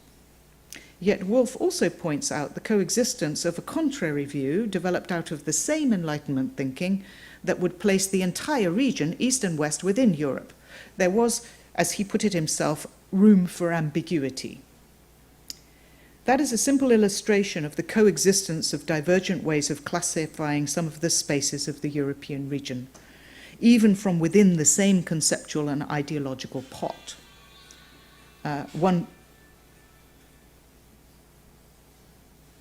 One provided a scale assessed by perceived levels of civilization. The other provided a scale assessed by geographical classification of land masses. And as will be familiar to anyone attempting to locate Europe within the social sciences literature, there are several other scales that classify Europe as well. Eric Wolff, for instance, suggested that Europeans created an historical scale along which Europe had history and other parts of the world were assumed to be either empty, terra nullius, or it was assumed that the peoples who lived outside these other places have whatever it was that came before history. A similar point was made by Fabian in suggesting that the objects of anthropological analysis are represented as living at a different time from the time in which Europe exists. Now, both of those texts suggest that a key effect of these methods for evaluating and classifying the world was to create a complete separation between Europe and the rest of the world, so that Europe would stand apart, both distinct and unique. Yet something different was suggested by Etienne Balibar. He has regularly argued that the definition of Europe as a geographic, geopolitical, historical entity was never unambiguous and never will be. End of quote. And he also emphasizes that this ambiguity is generated in large part because of Europe's relations with the rest of the world. I'm quoting him. In particular, its colonial past, he says, which mirrors a radically altered relationship to the rest of the world, therefore its relationship to itself, inasmuch as this self was never anything else than the web of interactions, relations, of forces, dominations, and resistances, articulating it with the non-European other. This phrasing might suggest that Europe, despite being ambiguous, is nevertheless an entity that appears through its contrast with others that are axiomatically non-European. But an earlier text from Balibar suggests something else. In noting that modern cartography, the making of maps, is a European invention, Balibar suggests that Europe itself contains, quotes, the same diversity and divisions as the world considered in its totality. If the maps were invented in the image of Europe, then Europe will be contained in all that is depicted elsewhere in the world as well. In other words, rather than being entirely separated from the rest of the world, Balibar depicts the world as being integrally implied in every part of Europe, or the other way around, that Europe is integrally implied in every part of the world as depicted in cartography, precisely because it was Europeans who invented the cartographic system. That ambiguity in the idea of separation, distinction, and differentiation on the one hand, and intimate connection and mutual entanglement on the other, repeats itself constantly in this literature. Does Europe stand apart from and above everywhere else, or is it entirely implicated in everything and everywhere, at the heart and the center of things, both for good and for ill? As I've already said, Strathern has argued that there is an important conceptual difference in that ambiguity, and she traces how that difference has been playing out within anthropology, which she summarizes as being a debate about, and I quote, the priority to be given to the already existing and thus discrete nature of entities, that is, things being separated out as autonomously pre-existing any relations, not in essence affected by their relations, as against the view that it is only through relations that entities come into being. Is something to be understood by separating it out? If so, then what you're trying to do is find the boundaries and then look at relations between. Otherwise, it's the relations integral to the creating of the thing. Now, to return to this issue of locating Europe and how the period of Enlightenment colonialism shifted Europe's location. these different accounts provide a sense of how that historical moment from which anthropology developed had embedded within it both a sense of an absolute distinction between Europe, however defined, and everywhere else, or alternatively, a Europe that changed as its relations with the world changed. Anne McClintock argued that dominant European concepts of race, gender, and sexuality, ideas that became dominant within Europe during the 18th and 19th centuries, were forged through European encounters as part of different parts of the world were combined. So she was arguing that those ideas developed while during the colonial project and fed back into Europe's ideas of race. There's a whole variety of others who argued the same thing. So the knots and tangles that Europe has with the world, this is my final statement, of which it forms a part, cannot be easily disentangled. The thought that wherever Europe is located, and whatever it is today, it is always also simultaneously somewhere else and something else, does not necessarily make it any easier to revise how the threads should be arranged. There is no simple way to create a different heading, let alone different relations, most particularly given the structural conditions that have standardized how to describe, define, and measure things. What I've tried to do in this discussion is to draw attention to the coexistence of diverse ways of locating things, and the simple fact of that coexistence provides some room for movement, some room for taking a different tack, moving towards a different heading. Every day, and even today, a shift in direction is possible. And on that hopeful note, I will end. Thank you.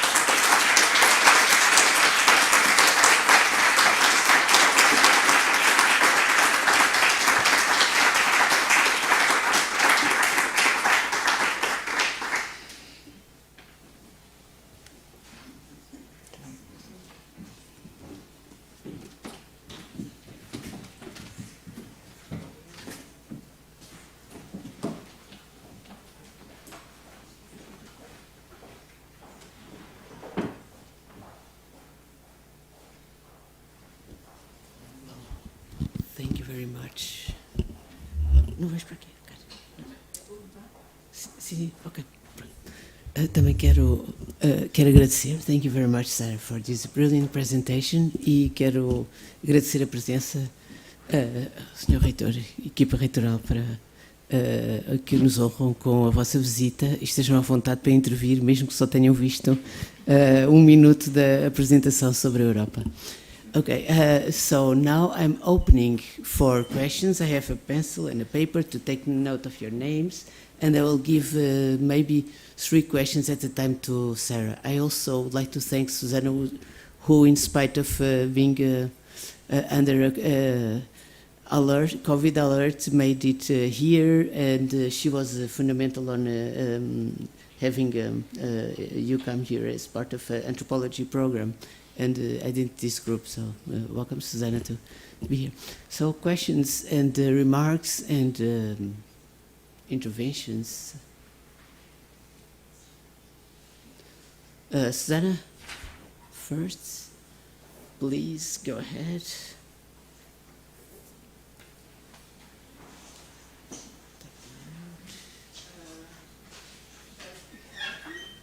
Fala.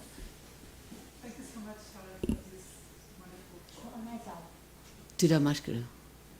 Se faz favor.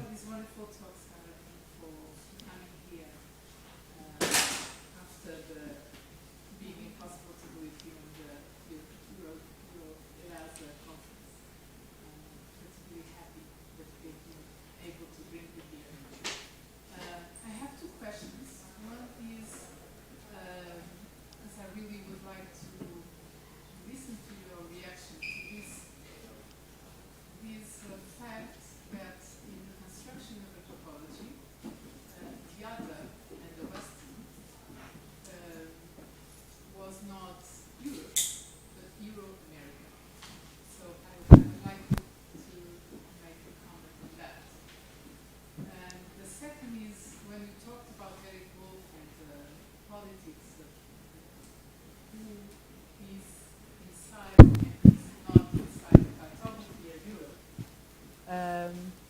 You mentioned the fight between the Western, so the Western would define the Eastern Europe, and I wonder what about Southern Europe? So that's it. Okay, would it be okay, 3 at a time? Okay, next, João Pina Cabral, and if there's anybody more. So wish.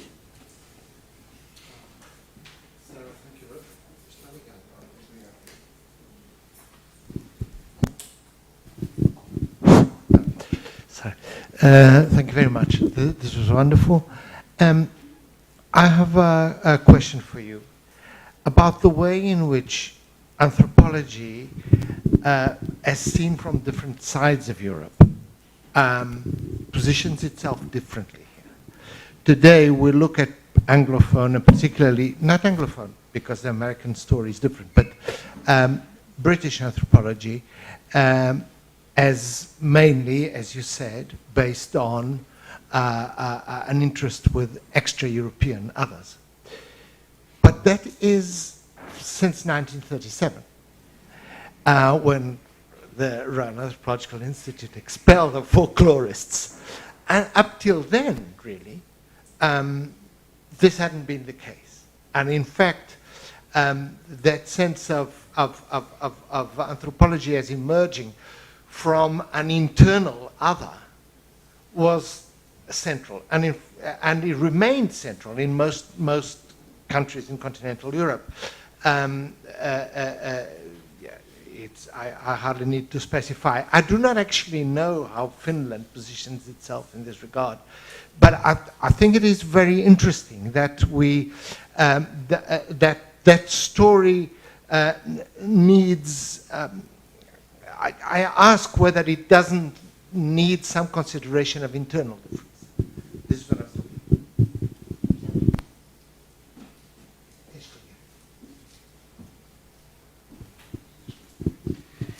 Yes, thank you very much for your talk. I appreciate it very much. My question relates to the moment when you locate this change or this way of Europe looking at its own place and looking at the place of the others, which you locate in the Enlightenment period. And my question is, why not before? I mean, why not Renaissance or early modern Europe, a time when hedgehogs already existed, although they were not classified? But I'm thinking especially in one of your references to maps and cartography. And I'm, of course, thinking about Portuguese and Spanish expansion, in colonial expansion at the end of the 15th century, a moment for which maps and cartography were essential.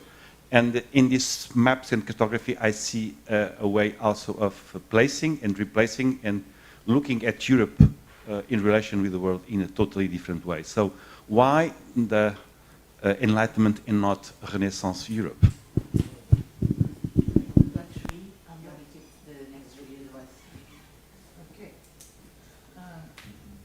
Thank you very much all for these very good questions.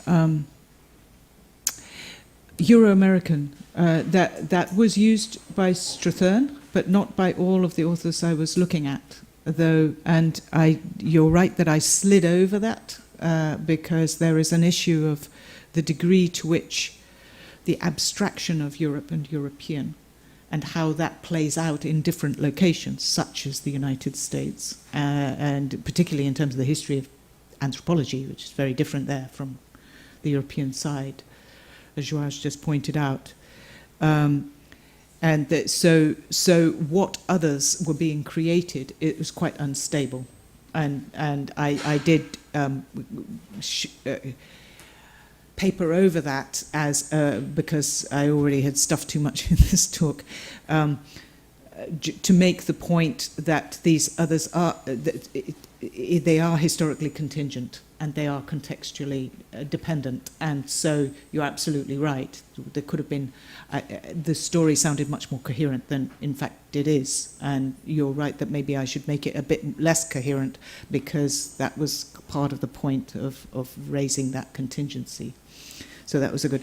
And the Southern Europe issue yes, it comes up constantly for the same issues. The kind of coordinates, the more I've looked at this issue over the years, the coordinates of whether it's west-east that's the most significant coordinate or north-south that's the most significant coordinate constantly flips, and sometimes it can flip within months. The most obvious recent historical example was east-west was kind of the issue when, before the financial crisis that started in 2009, and before that, the sort of east, both in terms of post-Soviet and east in terms of Orient, was the key thing. And then it went north-south as the financial crisis hit, and suddenly it became Southern Europe and Northern Europe. So these coordinates are constantly being used in different ways. So that was an important point. In terms of the question, we've kind of partly answered, Westermark, if you're asking about Finland, that's the key guy. And his training obviously was British. Well, I mean, you could argue which way the influence went. But yes, of course, and that's why I did put in that word, and I'm glad you picked it up, Anglophone anthropology, because the very long, complicated relationship between folklore, ethnology, anthropology, and even France. If you look at the French example and the point at which the word anthropology started to be used instead of sociology for what we would now understand to be anthropology, had very different history from the one that I was talking about. And so, yeah, I was papering over that as well. And I think the key was trying to pick out that moment when this kind of deliberate anything that's not European thing was happening, which in recent years, for very different reasons, Maurice Bloch, when he was head of LSE in London, really rammed home and said, anthropologists who study at home absolutely should not be funded. We should kick them out. Which I was quite offended by, actually. But he gave a very good explanation for that, was that the funding for studying remote parts of the world would be removed if it seemed like anthropology was possible at home. Anyway, we could have another conversation about that. And then the moment when Europe shifted, and why I didn't take the Renaissance rather than the Enlightenment, I could have done, absolutely, and that relates to the answer that I was giving. I wasn't suggesting that there was a single major shift that happened during the Enlightenment. I was picking out certain authors that suggested that some moves happened at that time that were significant and that built on other things. And the reason why, I don't actually often cite Derrida, but the reason why I drew on that kind of obscure essay that he wrote about Europe and where Europe was headed is that he's one of the people who always adds perhaps to whatever he argues. That everything is contingent on how that relationship between how you create, how you understand what is there, and the conditions that are there. And so I think that in terms of cartography, for instance, of course, cartography was doing very different things in earlier periods, and it's fascinating. And I am one of those who's fascinated with maps. And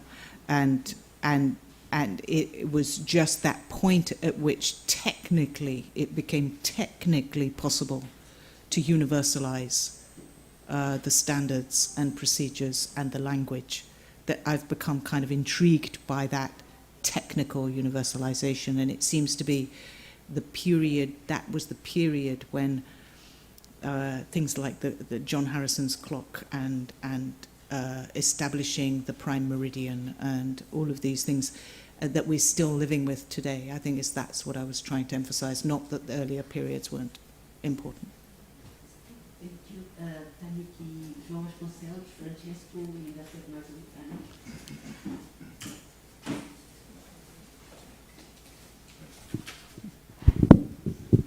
Thank you, first of all, for your, it was really an inspiring lecture. I have a very small, it's a kind of a comment or a doubt regarding the ouriço caixeiro. The hedgehog. The hedgehog. So, and the doubt has to do also with José Luís' questions about cartography. I was thinking that in late medieval or even before and early modern cartography, what we after that started calling Africa was mentioned as Ethiopia.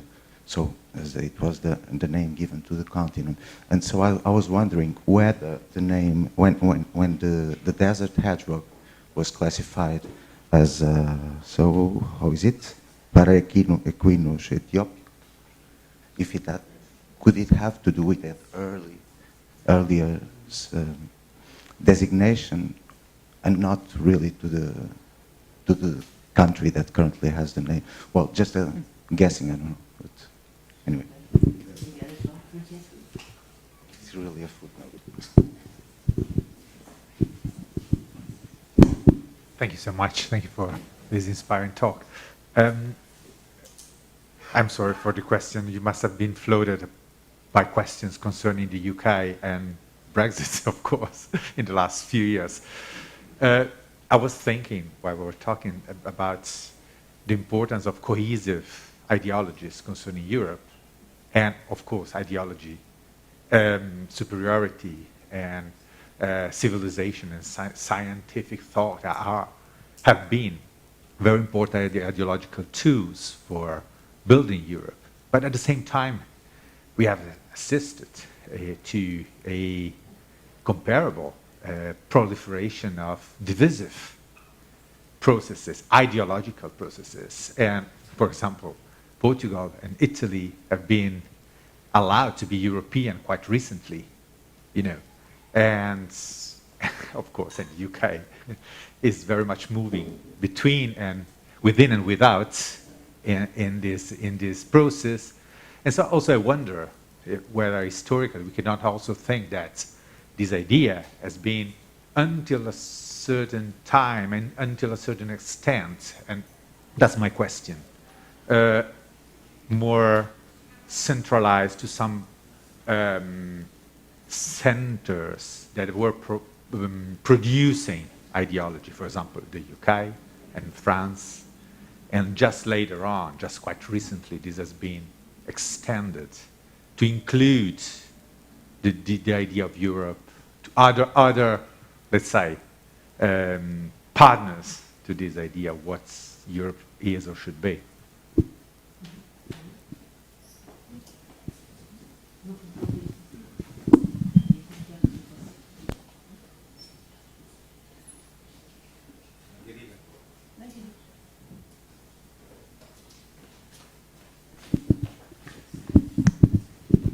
Thank you so much for your talk. I'm not an anthropologist, but I dare pose a question. And so you proposed us a very interesting journey of Europe's relocations over time. But your perspective was mostly endogenous, internal. You're talking, it's a European talking about Europe, and from here you depart to there. You referred European authors, philosophers, geographers,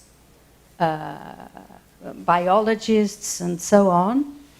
And I wonder if your thoughts would be, could be enriched, and if you have worked on that, on how are European relocations perceived from non-European scholars, academics, and so on. Have you worked on these others' perspective? Are they so obsessed with Europe as we are, or do they have other obsessions concerning relocations and the center and peripheral worlds? Thank you. Really good point about the hedgehog, and it's very possible. I did actually try and look into the history of the guy who went out there in the mid-19th century from Germany. He seems to have thought that they were from Ethiopia by something he'd been told in a market.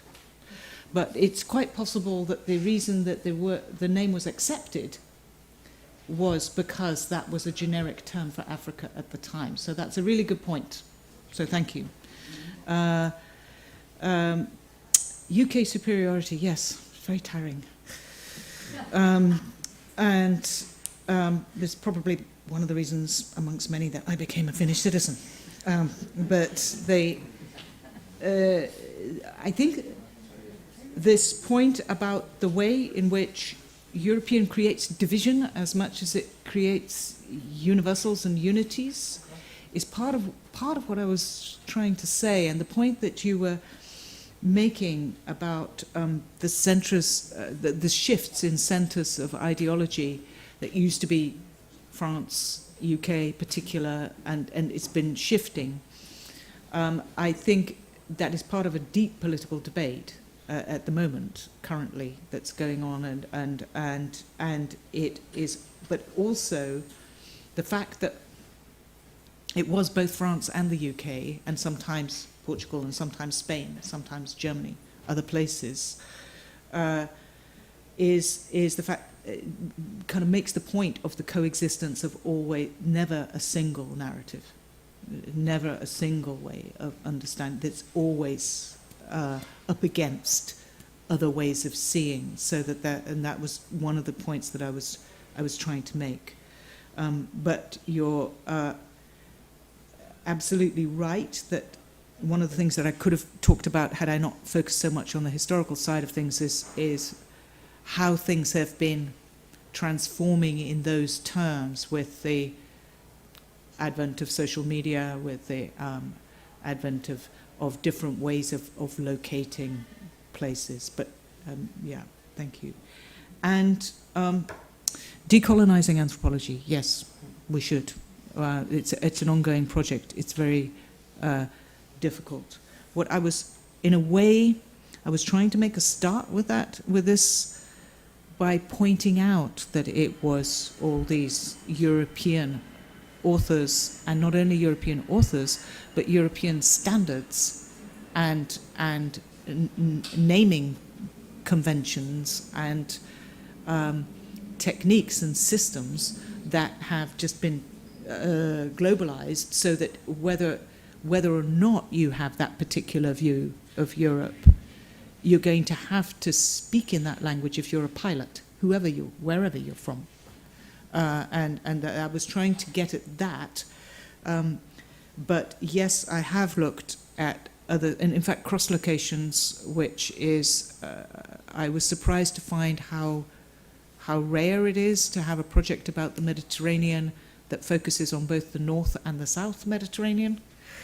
That is North Africa and Southern Europe, as well as the East Mediterranean, which is often called the Near East and the Southern East. And we've had to deal with a lot of complicated literatures in doing that, as well as fieldwork. And what's fascinating about that is how, in anthropology, deeply linguistically divided that research is. So that even from the Western European authors, most of North Africa, particularly the Maghreb region, is Francophone, and most of the Southern European is Anglophone or Lusophone, and Spanish. And so that the Mediterranean is divided even within anthropology by those things. And then if you never mind starting to look at the literature that's produced locally. But then one of the real difficulties is that with the literature in other languages about these things, of course they're not engaging in the same debates. They're not looking at Europe, of course, like that at all. Some are, but as Chakrabarti pointed out in Provincializing Europe, in order to engage, say, he mentioned at the beginning of that book that as a young academic, he was part of what he saw as a radical group of young scholars who were all into Marxist thinking. And it only occurred to him later that he was adopting the ideas of some German guy who had never been to Bangladesh and understood nothing about how the way people live in Bangladesh, let alone ever read any of the literature of the political critiques that had come out of that region of the world. And that he had seen himself as a radical political scholar by reading Marx and being in these circles, and suddenly realized that he'd been, he perhaps needed to shift his attention. So in a way, I was trying to get at those sorts of things. Yeah.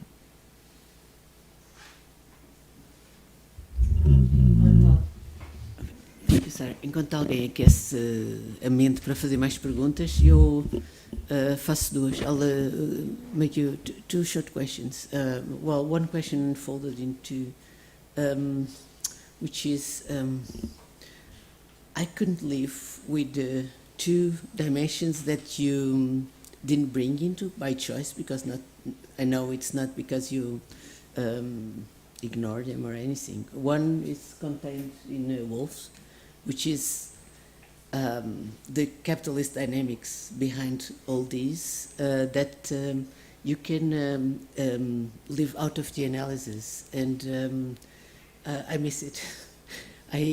How can you do it? You did it perfectly, but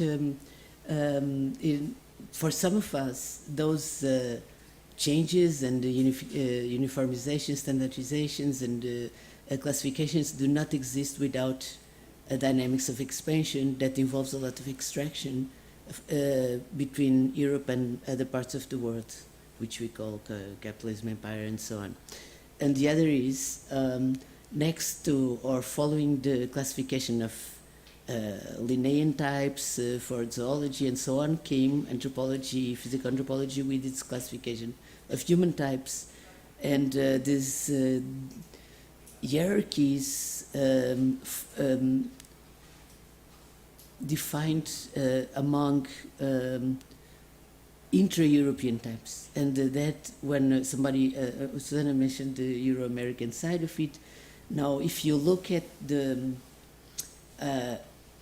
again capitalist dynamics, when you look at the immigration related reports produced in the US about everybody in the world but about Europeans, and the classifications that seem so scientific about how northerners this and southerners this and alpines that and so on, producing a hierarchy that remained glued to the perception of diversity in Europe that emerges when those relocations of East and West or North and South, they re-emerge as types that are racialized and empowered, so quote unquote, or given the power of an ontological existence that was created within a political and economic context. So, I mean, you don't have to answer to this, but it's my remark. Anybody else? Okay, and we should finish that. Okay, great. I have no doubt whatsoever of the power of capitalism, and of what it does. I wasn't trying to explain what was happening. I was trying to describe it, and in focusing particularly on the scientific developments and on the issue of the human types and hierarchies. I mentioned briefly McClintock, who had pointed out in the book Imperial Leather that the kinds of those human distinctions that were being made in the colonies were also applied internally.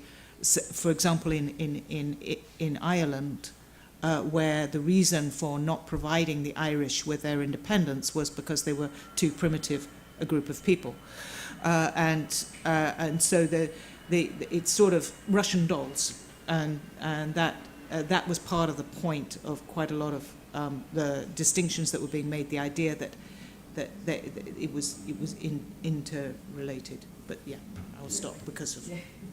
Due to time constraints, we are closing the session now, and we can engage on conversations informally outside. And I, again, thank you very, very much for being with us, for sharing with us this analysis, and I hope we can continue interacting at all possible levels, multidirectional, and within a split yet still living Europe. Thank you. Thank you.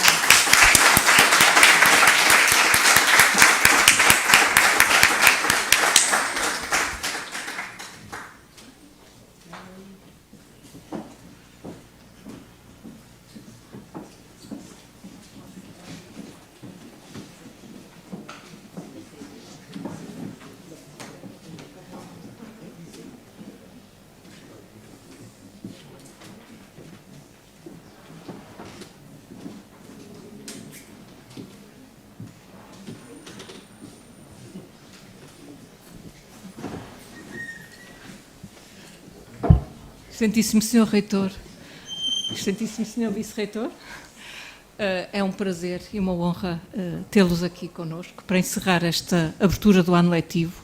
É um dia especial para nós, porque é o dia em que recebemos os nossos estudantes de doutoramento, 51 alunos de doutoramento que recebemos este ano, e também é um dia especial hoje porque nos juntamos pela primeira vez há algum tempo no auditório.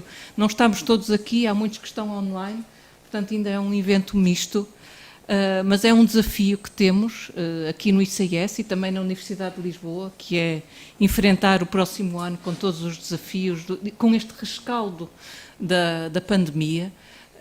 Temos muita esperança também, e queremos felicitar a nova equipa reitoral, temos esperança que tudo isto promova maior solidariedade, maior internacionalização, maior conhecimento, que seja possível promover a cooperação, a integração na Universidade de Lisboa e, portanto, agradecemos muito a sua presença, porque para nós é um incentivo muito importante para o trabalho que vamos desenvolver no futuro próximo. E então passo a palavra ao Sr. Reitor e também, evidentemente, ao Sr. Vice-Reitor, se quiser falar.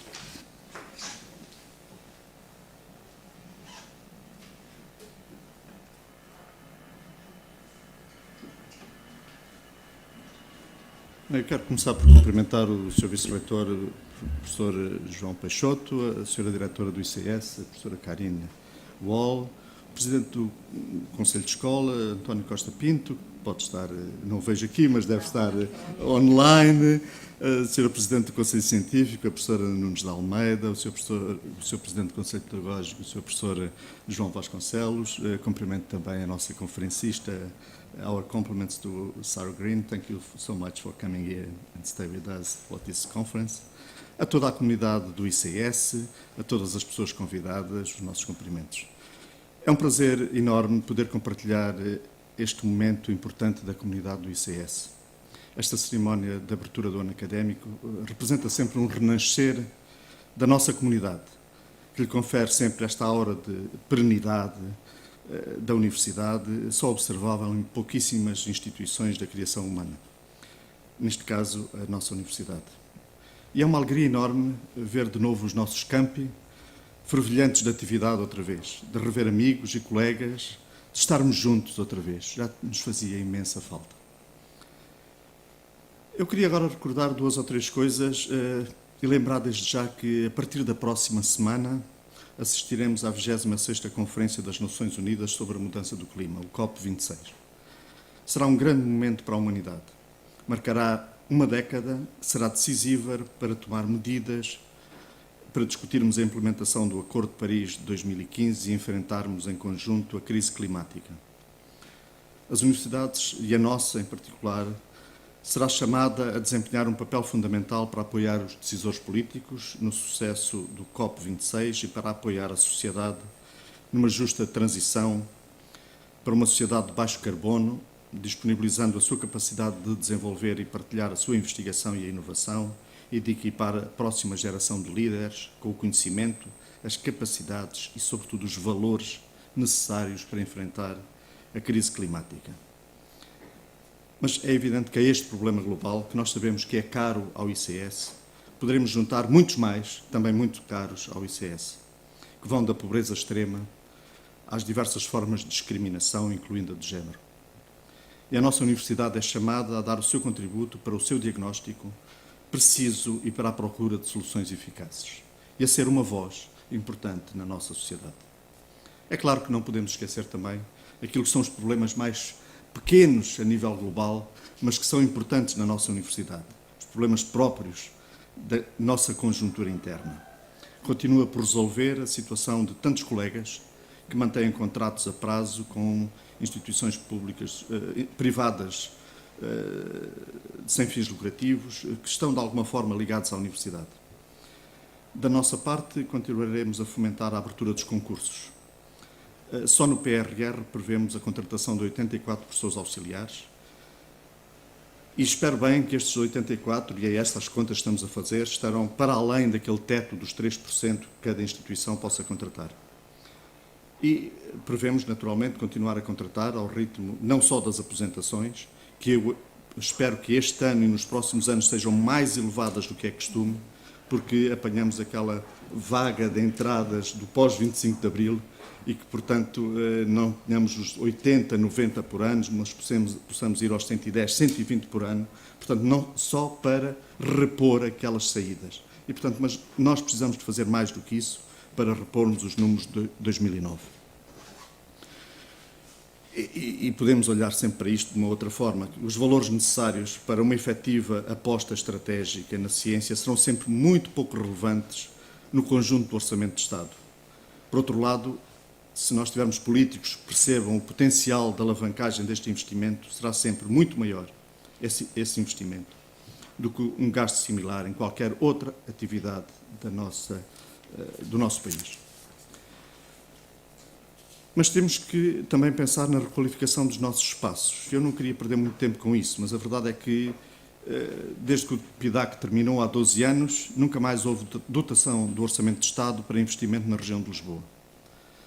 Assiste-se, por isso, a uma degradação das instalações, e vocês sabem aqui o problema com o ar-condicionado, mas em todas as nossas instalações temos problemas graves e que temos que rapidamente colmatar. Eu espero que as verbas do PRR possam ser a solução, pelo menos, para promover a recuperação de alguns espaços letivos e não letivos da Universidade.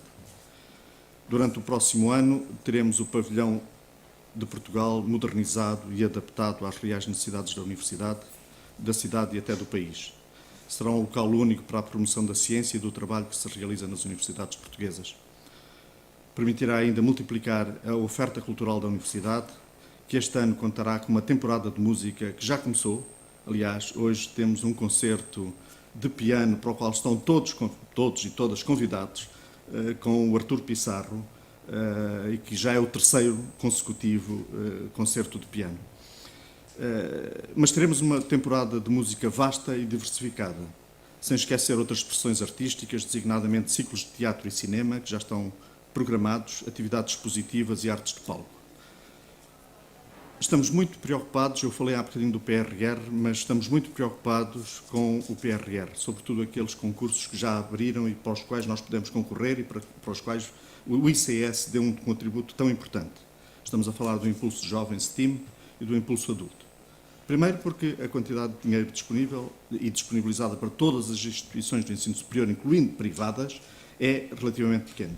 Quando se fala aí de 1.000 milhões e sempre aos bilhões, aqui puseram apenas 250 milhões. É claro que o pedido foi logo de 850 milhões do conjunto das instituições e, portanto, aquilo que nós precisamos, claramente, é de formação de qualidade e que estes recursos devem ser dirigidos para quem tem capacidade de responder adequadamente a essas necessidades. Lisboa já há muitos anos que não tem financiamento da União Europeia a 100%. Portanto, nós, sempre que fazemos algum projeto, temos que pôr uma boa parte desse projeto com dinheiro nosso, o que não é fácil de fazermos, como vocês sabem. Esperemos que, no caso do PRR, prevaleça o mérito das propostas em vez de decisões políticas que canalizem as verbas por critérios diferentes. Eu não vou aqui referir aquilo que foram as duas reuniões que tivemos com os avaliadores, porque não foram reuniões simpáticas, mas, portanto, como ainda estamos em processo, prefiro manter algum silêncio sobre isso, mas claramente ficámos muito, muito preocupados. É claro que quando falamos desta requalificação dos espaços letivos e não letivos, mas ligados a cada uma das escolas, temos de pensar também nas residências universitárias. Eu espero que aqui, pelo menos no ICS, consigam perceber que a cantina nova está em obras e que esperemos para março, abril, ter uma residência terminada. É uma coisa que nos faz imensa falta, só assim conseguimos trazer estudantes de fora de Lisboa e sobretudo, estudantes internacionais. Temos muitíssimo pouca oferta para esses nossos estudantes e para professores visitantes e outros nas mesmas condições. E também, provavelmente, já viram que aqui na Praça Central, ali logo atrás, já começaram a fazer os estaleiros, que nos permitirá fazer a primeira de 3 residências, mas é claro que as outras 2 residências estão muito dependentes dos dinheiros do PRR. E, portanto, pelo menos uma irá começar, a obra já começou, portanto o estaleiro está a ser construído. Mas temos uma série de obras em curso ou programadas. Eu aqui não vou enunciar todas, mas algumas são muito próximas de nós, mas eu queria recordar porque elas são impactantes para aquilo que é a nossa atividade, sobretudo a nossa atividade de inovação. É o caso da incubadora, que está em obras e espero que brevemente todos possamos utilizar de forma mais adequada, porque vamos ter condições de orientação, não só aquelas condições básicas próprias de uma empresa que está a iniciar-se, mas também pessoas que ajudem a construir um plano de negócios, a construir um programa de contabilidade adequado e a desenvolver isso. Portanto, já falei, a residência do Campos da Ajuda, estamos a fazer a segunda e última parte e está também na parte terminal da sua construção. Vamos ver se não temos problemas, enfim, jurídicos complicados, mas do ponto de vista construtivo está quase a acabar. O edifício da Faculdade de Farmácia, que também todos estamos a ver praticamente acabado. E uma coisa muito importante que vai começar já, que é as obras do Convento de São Francisco, tão importantes para a Faculdade de Belas Artes. Do Pavilhão de Portugal já falei e vai ser construído um novo edifício da Faculdade de Letras para que aquele edifício que, enfim, era para 10 anos, era uma coisa provisória, já existe há 50 e, portanto, ainda está a funcionar, mas muito brevemente esperemos acabar isso. Já falei um bocadinho sobre a programação cultural. Estamos a pensar e já iniciamos alguns processos no sentido que a primeira exposição possa ser das obras do arquiteto Cisa Vieira, que foi o responsável pelo projeto do Pavilhão de Portugal e agora pela sua remodelação, e portanto seria uma boa forma de iniciarmos essas exposições. Continuamos muito interessados na internacionalização e vemos aqui no ICS sempre essa preocupação. Temos sempre estudantes vindos de várias partes do mundo que nos enriquecem muito, portanto, ao mesmo tempo que levam daqui também aquilo que é o conhecimento que nós conseguimos dar. O projeto que tínhamos com a Universidade de Xangai, portanto, a construção de um polo da Universidade de Lisboa na Universidade de Xangai, tem todas as condições para arrancar de novo. Parámos por causa da pandemia. Espero que possam os primeiros 3 cursos começar a funcionar já no próximo ano letivo e depois servir como um processo inicial de avaliação para verificar se outras formações poderão ser estendidas à Universidade de Xangai, porque eles estão muito receptivos a que isso aconteça.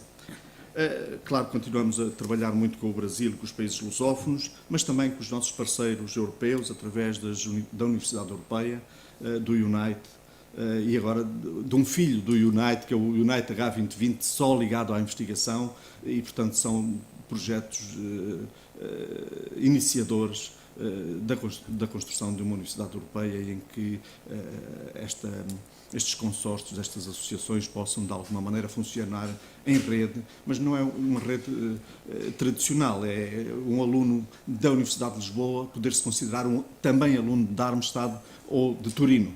E, portanto, isso é muito importante que venha a acontecer no âmbito desta parceria. Depois temos que olhar para a pandemia e, portanto, todos achamos que numa primeira fase respondemos razoavelmente perante a rapidez daquilo que nos era pedido, mas acho que temos que fazer uma reflexão muito grande sobre isto. E o professor João Peixoto já está a pensar em fazer umas jornadas pedagógicas da Universidade, aproveitar o que é bom e o que aprendemos e, naturalmente, olhar para aquilo que foi menos bom e que nós temos que deixar. E pensar bem que uma coisa é ensino de emergência, outra coisa é ensino à distância de qualidade. E nós temos que claramente separar isso. E isso, portanto, está a ser já pensado e vamos continuar, naturalmente, a refletir isto, sempre em conjunto, naturalmente. É claro que nós percebemos que, sobretudo, alguns estudantes, mas também funcionários e colegas, estão a passar por um período difícil. Nós aumentamos, sabemos que, ao nível das escolas, há sobrecarga já do trabalho dos gabinetes de psicologia. Na nossa consulta de psicologia aumentámos imenso já, os profissionais estão a ajudar estas pessoas, estes colegas, estes alunos. Vamos ter que aumentar ainda mais e vamos ter aqui, enfim, que gerir esta situação com a ajuda de todos. Eu estou a pensar nos conselhos pedagógicos, que têm um papel fundamental nesta área, das associações de estudantes, porque é preciso rapidamente percebermos onde é que há problemas e todos ajudarmos a encaminhar estas pessoas que precisam de ajuda. São muito mais do que nós às vezes podemos pensar, porque para alguns de nós isto passou de uma forma, enfim, relativamente incólume, mas para muitos dos nossos estudantes isso não foi assim. E, portanto, vamos ter que estar todos com atenção e participar todos, e sobretudo os conselhos pedagógicos que estão muito mais próximos, têm estudantes no seu seio. Temos que continuar a fazer esse trabalho importante. E eu depois não vos queria falar nem de financiamentos, nem de fórmulas de financiamento, nem da importância da desburocratização, só referir que há muitos espaços da Universidade que são de todos e que precisamos todos de os usar. Estou a pensar nos jardins botânicos, eles hoje estão com uma vida diferente, já foram remodelados e podem ser usufruídos de diversas formas. Olha, nós, da nossa parte, propomos fazer alguns concertos e algumas coisas culturais desses jardins, tentando levar as pessoas e toda a nossa comunidade para lá, mas também a comunidade da Universidade de Lisboa, da cidade, para poderem usar esses espaços que estão agora preparados para isso. E, sobretudo, continuar o apoio à família. Eu acho que é um problema de todas as escolas. Nós estamos aqui com o Jardim de Infância, gostaríamos de alargar ainda mais, de forma a que pudéssemos dar uma resposta mais efetiva àquilo que são as necessidades da nossa comunidade. E tentarmos todos encontrar um melhor equilíbrio entre o trabalho e o lazer, mas é um trabalho, naturalmente, que será de todas as escolas. Enfim, a Universidade de Lisboa, todas as suas escolas, sem exceção, têm o dever de contribuir para a construção de um Portugal mais moderno, mais justo e com as melhores oportunidades para os seus cidadãos. A Universidade de Lisboa continuará também a procurar ter uma palavra mais ativa e relevante no mundo. Nós não ficamos por Lisboa, nem pelo país, nós queremos ser mais do que isso e continuaremos a lutar para que isso possa acontecer. Eu quero agradecer muito o convite para ter estado aqui hoje, é um prazer imenso. E quero disponibilizar-me para, nas medidas das disponibilidades do reitor, tentar ajudar, naturalmente, o Instituto e tentar ajudar as pessoas que constituem este Instituto. Muito obrigado e um bom ano letivo e podem contar connosco, como eu conto convosco. Muito obrigado.